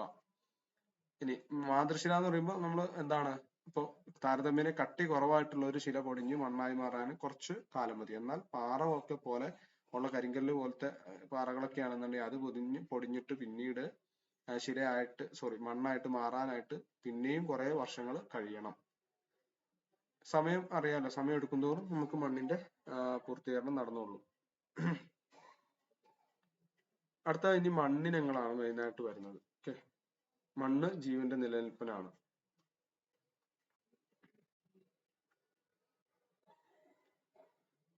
ഓക്കെ, മണ്ണിനങ്ങളോട് തീർത്തിട്ട് നിർത്തിയാ പോരെ? മതി സർ. 8ാം ക്ലാസ്സിലെ ഒരു ചാപ്റ്റർ അങ്ങ് തീരും. ഓക്കെ, മണ്ണ് ജീവന്റെ നിലനിൽപ്പിന് വലിയ പോയിന്റുകളൊന്നുമില്ല, ജസ്റ്റ് കാര്യങ്ങൾ ഒന്ന് പെട്ടെന്ന് പറയാനുള്ളൂ. മണ്ണില്ലെങ്കിൽ സസ്യങ്ങളില്ല, അവയെ ആശ്രയിക്കുന്ന ജന്തുക്കളും ഇല്ല. ഇപ്പൊ മനുഷ്യന്റെ കഥ പറയാനുണ്ടോ? മണ്ണിലാണ് നമ്മളെല്ലാം കൃഷി ചെയ്യുന്നതും വീട് വെക്കുന്നതും മറ്റ് കാര്യങ്ങളെല്ലാം ചെയ്യുന്നത് അല്ലെ, ആഹാരം ഉൽപ്പാദിപ്പിക്കുന്നതെല്ലാം അല്ലെ. അപ്പൊ സസ്യങ്ങൾ മണ്ണിലെ പോഷക ഘടകങ്ങൾ വലിച്ചെടുത്ത് സൂര്യപ്രകാശത്തിന്റെ സഹായത്തോടെ എന്ത് ചെയ്യുന്നുണ്ട്, ആഹാരം ഉൽപ്പാദിപ്പിക്കുന്നുണ്ട്. ഈ സസ്യങ്ങളെ മനുഷ്യനും മറ്റ് ജന്തുജാലങ്ങളും ആഹാരമാക്കുന്നു. സസ്യജന്തുജാലങ്ങൾക്ക് നാശം സംഭവിക്കുമ്പോൾ എന്ത് ചെയ്യുന്നുണ്ട്, അവ മണ്ണിൽ തന്നെ ലയിച്ചു വരുന്നു. അത് ആദ്യം പറഞ്ഞ ശിലാ സൈക്കിള് പോലെ തന്നെയാണ് നമ്മൾ ജീവിച്ചിരിക്കുന്നു. പിന്നീട് നമ്മൾ അടക്കം ചെയ്യുന്നത് മണ്ണിലേക്ക് തന്നെയാണ്. അത് അവിടുത്തെ ബാക്ടീരിയ വിഘടിപ്പിച്ച് വീണ്ടും നമ്മളെ മണ്ണിനോട് ചേർക്കുന്നു. അപ്പോൾ ഒരു ഭക്ഷ്യ ശൃംഖലയുടെ ഏത് ഇതിലാണെങ്കിൽ ഇതേപോലെ മനുഷ്യനെ മണ്ണ് കൊണ്ടാണ് നിർമ്മിച്ചിരിക്കുന്നത് എന്ന് പറഞ്ഞേ, ബൈബിളിലാണോ ഖുറാനിലാണോ? ബൈബിളിലാണോ? അപ്പൊ ചുറ്റുപാടും ഒന്ന് നിരീക്ഷിക്കുക. ഏതൊക്കെ ആവശ്യങ്ങൾക്കാണ് നാം മണ്ണ് ഉപയോഗിക്കുന്നത്? അപ്പൊ ഒത്തിരി ആവശ്യങ്ങളുണ്ട് അല്ലെ. കൃഷി ചെയ്യാനായിട്ട്, ബ്രിക്ക് ഉണ്ടാക്കാനായിട്ട്, മൺപാത്രം നിർമ്മിക്കാനായിട്ട്, പല ടൈപ്പ് പ്രവർത്തനങ്ങൾക്ക് മണ്ണ് ഉപയോഗിക്കുന്നുണ്ട്. ഇനി മണ്ണ് മരിക്കുന്നു. എന്തുകൊണ്ടാണ് മണ്ണ് മരിക്കുന്നത്? നമ്മുടെ മനുഷ്യന്റെ പ്രവർത്തനം ഫലമായിട്ട് പ്ലാസ്റ്റിക്കുകൾ അല്ലെ, ഈ പ്ലാസ്റ്റിക്കുകൾ മണ്ണിന്റെ സ്വാഭാവികമായിട്ടുള്ള ഒരു ഫലഭൂയിഷ്ഠതയും പിന്നെ മറ്റ് ചാപ്റ്റർ മാറിയോ? ചാപ്റ്റർ തീർന്നായിരുന്നോ? ഞാൻ നോക്കിയില്ലായിരുന്നു. സെയിം ചാപ്റ്റർ തന്നെയല്ലേ? സെയിം ചാപ്റ്റർ തന്നെയല്ലേ? എന്നെ കൺഫ്യൂഷൻ ആക്കുവാണോ? അതല്ല സാറേ, ഏതൊരു അതും കൂടെ അങ്ങ് തീരുന്ന പറഞ്ഞപ്പോ ഞാൻ വെച്ചു പുതിയ ചാപ്റ്ററിലേക്ക് എത്തിയോന്ന്. ഇത് ഇതിന്റെ ഭാഗം തന്നെ. ഓക്കെ, ശരി. ഞാൻ KSRTC മിന്നല സാർ ഖുർആനിലും ഉണ്ട് കേട്ടോ മണ്ണിട്ട മനുഷ്യനെ സൃഷ്ടിച്ചിട്ടുള്ളത്. ആണോ? ആണ്. അത് ഏത് ഭാഗത്താ പറയണേ? പറയണ്ട് ആദന്യമിന് മണ്ണോടാ സൃഷ്ടിച്ചിട്ടുള്ളതെന്ന് പറയണ്ട്. ആണല്ലേ? ഉണ്ട്. ഷിമിനെ പറഞ്ഞ കറക്റ്റ്. മനുഷ്യനെ മണ്ണിൽ നിന്ന് സൃഷ്ടിച്ച് മണ്ണിലേക്ക് തന്നെ മടങ്ങുമെന്നൊക്കെ പറയുന്നുണ്ട്. അതെ അതെ, കണ്ട. അപ്പൊ അത് ശരിയാണ്.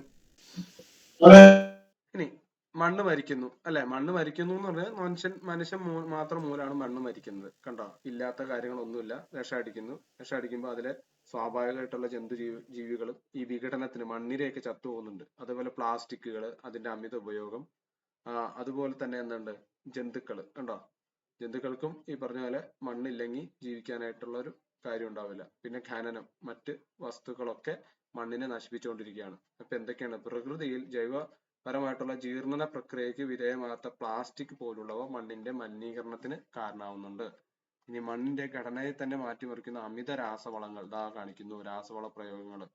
പിന്നെ അശാസ്ത്രീയമായ നിർമ്മാണം, ഖനന പ്രവർത്തനങ്ങൾ, അതായത് മൈനിങ്. പിന്നെ കൃഷിഭൂമി കാർഷികേതര ആവശ്യങ്ങൾക്കായി ഉപയോഗിക്കുന്നത്. കാർഷികേതരം എന്ന് വെച്ച് കഴിഞ്ഞാൽ കൃഷി ചെയ്യുന്നതിലൂടെയാണ് മണ്ണിന്റെ ഫലഭൂയിഷ്ഠതയും ആ ഒരു സ്ട്രക്ചർ എല്ലാം നിലനിന്ന് പോവുള്ളൂ. പിന്നെ വൻതോതിൽ മണ്ണിലേക്ക് മലിനജലം ഒഴുക്കുന്നത്. അത് എന്താണ്, നമ്മൾ ഈ കീടനാശിനി ഉപയോഗിക്കുന്നത് പോലെ തന്നെ ഒരു എഫക്റ്റ് ആണ് മലിനജലം. അതായത് വ്യവസായ സ്ഥാപനങ്ങളിൽ നിന്നുള്ള മലിനജലമൊക്കെ മണ്ണിലേക്ക് ഉപയോഗിക്കുന്നതിലൂടെ എന്താണ്, പൊല്യൂഷൻ ആണ് അല്ലെ, സോയിൽ പൊല്യൂഷൻ ആണ് നമ്മൾ ഉണ്ടാക്കുന്നത്. പിന്നെ അമിതമായിട്ടുള്ള കന്നുകാലി മേച്ചിലുകൾ എന്ത് ചെയ്യുന്നുണ്ട്, ഒരു പരിധി വരെ മണ്ണിനെ എന്ത് ചെയ്യുന്നുണ്ട്, മണ്ണിന്റെ സ്വാഭാവികമായിട്ടുള്ള ഒരു അവസ്ഥയിൽ വ്യത്യാസം വരുത്തുന്നുണ്ട്. ഇനി പ്രകൃതി സംരക്ഷണത്തിന് കാരണം എന്താ, കന്നുകാലി അധികമായിട്ട് മേച്ചു വിട്ട് കഴിഞ്ഞാൽ അവിടെ തരിശുഭൂമിയായിട്ട് തന്നെ കിടക്കും. അതായത് ചെടികളെല്ലാം വളർന്നെങ്കിൽ മാത്രമാണ് സോയിലിന്റെ ആവശ്യം ആയിട്ടുള്ള കാര്യങ്ങൾ ലഭിക്കുകയുള്ളൂ. സോയിലിന്റെ ആ ഒരു സ്ട്രക്ചർ തന്നെ നിലനിർത്താൻ കഴിയുള്ളൂ. അപ്പൊ അത് ഇത്തരത്തിലുള്ള കൂടുതൽ മനുഷ്യന്റെ ലാഭത്തിന് വേണ്ടിയിട്ടാണ് ഇതെല്ലാം ചെയ്യുന്നത് അല്ലെ. അത് മണ്ണിനെ ഒരു പരിധി വരെ എന്ത് ചെയ്യുന്നുണ്ട്, കേടാവുന്നുണ്ട്. ഇനി മേൽമണ്ണ് നഷ്ടമായാൽ അവശേഷിക്കുന്നത് എന്താ, ഊഷര ഭൂമിയോ പാറ. അപ്പൊ ഈ നമുക്ക് ആവശ്യമുള്ള മണ്ണെന്ന് പറയുന്നത് കുറച്ച് കനത്തിലുള്ളൂ എന്ന് നമ്മൾ പറഞ്ഞു. അത് അതിന്റെ ആ ഒരു സ്വാഭാവികതയൊക്കെ നഷ്ടപ്പെട്ടു കഴിഞ്ഞാൽ പിന്നീടുള്ളത് പാറയാണ്. അപ്പോൾ മേൽമണ്ണ് നഷ്ടമായാൽ അവശേഷിക്കുന്നത് എന്താ, ഊഷര ഭൂമിയോ പാറ നിരപ്പോ ആയിരിക്കും. മേൽമണ്ണ് പുനഃസൃഷ്ടിക്കാൻ ആയിരക്കണക്കിന് വർഷങ്ങൾ വേണ്ടിവരും. പ്രകൃതിയിൽ ജീവന്റെ നാമ്പുകൾ തുടർന്നും മുളപൊട്ടാൻ മേൽമണ്ണ് തന്നെ വേണം. അതിന് സംരക്ഷണമല്ലാതെ മറ്റു മാർഗങ്ങളില്ല. എന്തൊക്കെ മാർഗങ്ങളിലൂടെയാണ് നമുക്ക് മണ്ണിനെ സംരക്ഷിക്കാൻ കഴിയുക? എന്തൊക്കെയാ, വനനശീകരണം തടയുക, വിള പരിവൃത്തി, എന്താണ്, മലഞ്ചെരുവുകളിലെ തട്ടുകൃഷി, തട്ടുകൃഷി, ടെറസ് ഫാമിംഗ്. ഇനി തടയണ നിർമ്മാണം. ഇത്തരം എന്താണ് കാര്യങ്ങളിലൂടെ നമുക്ക് എന്ത് ചെയ്യാം, മണ്ണിനെ സംരക്ഷിക്കാവുന്നതാണ്. ഈ ടെറസ് ഫാമിംഗ് ഹിമാചൽ പ്രദേശിലാണ് അധികവും കാണപ്പെടുന്നത്. ആസാമിൽ ഇതേപോലെ ഒരു കൃഷി രീതി ഉണ്ട്. അതേതാ? അസാമില് തട്ടായ കൃഷി രീതി എന്ന് പറയുന്നതാണോ? അത് തന്നെ, ജൂമിംഗ് എന്ന് പറയും. ജൂമിംഗ് കൃഷി രീതിയാണ് ആസാമിൽ കാണുന്നത്. ചോദിച്ചിട്ടുള്ള ഒരു ക്വസ്റ്റ്യൻ ആണ്, PSC ചോദിച്ചിട്ടുള്ള ഒരു ക്വസ്റ്റ്യൻ കൂടിയാണത്.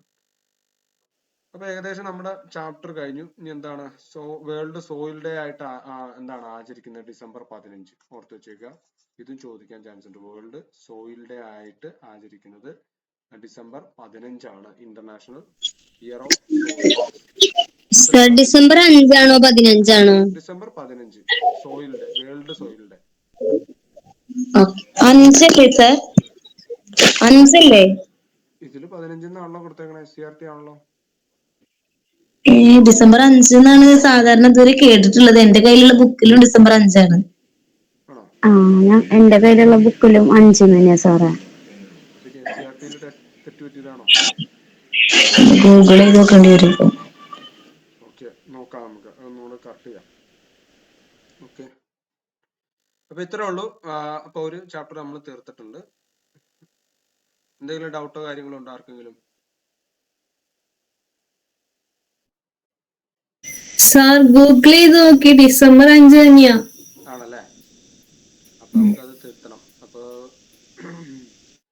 എന്തൊക്കെയായാലും ചിലപ്പോ ആ ക്വസ്റ്റ്യൻ ക്യാൻസൽ ചെയ്യാനായിട്ട് കാര്യമുണ്ട്. ഏതെങ്കിലും ഒരു തന്നെ ഇതും പിടിച്ചോണ്ട് വന്ന് ഞാൻ ഇത് നോക്കിയാ വായിച്ചതെന്ന് പറഞ്ഞു കഴിഞ്ഞാൽ തീർന്നു. ഇതില് ഡിസംബർ 15 എല്ലാം വെണ്ടക്ക അക്ഷരത്തിൽ കൊടുത്തിട്ടുണ്ട്. ഡിസംബർ 15 എന്നുള്ളത് സാർ. ഇത് SCRT ആണ്. ദേശീയാണോ വേൾഡ് ആണോ എന്നും കൂടെ നോക്കി. ചിലപ്പോ ദേശീയ 1 വർഷം December 5, വേൾഡ് 1 വർഷം December 15. അതെ, ലോക മണ്ണ് ദിനാണ് ഇതില് December 5 ട്ടാ. ആ ഐക്യരാഷ്ട്രസഭ ആചരിക്കുന്നത് എന്ന് പറഞ്ഞിട്ടാണ് കാണുന്നത്. പക്ഷെ ഇതിലും വേൾഡ് സോയിൽ ഡേ എന്നല്ല കാണിച്ചേ. ഏഹ് ഇത് വേൾഡ് സാർ സോയിൽ അതേപോലെ ഒരിക്കലും ഒരു എക്സാം അറ്റൻഡ് ചെയ്തപ്പോ അതിനകത്ത് December 5 എന്നുള്ള ഓപ്ഷനേ ഉണ്ടായിരുന്നില്ല. December 15 പിന്നെ വേറെ ഏതൊക്കെയോ ഡേറ്റ് ആയിരുന്നു. എന്നിട്ട് December 15 ആൻസർ ആയിട്ട് അവർ കൊടുത്തിട്ടുണ്ടായിരുന്നത്. അപ്പൊ ചിലപ്പോ ഇത് ശരിയായിരിക്കും, ദേശീയ മണ്ണ് ദിനോ അല്ലെങ്കിൽ അങ്ങനെ ആയിരിക്കും, സാധ്യത ഉണ്ട്.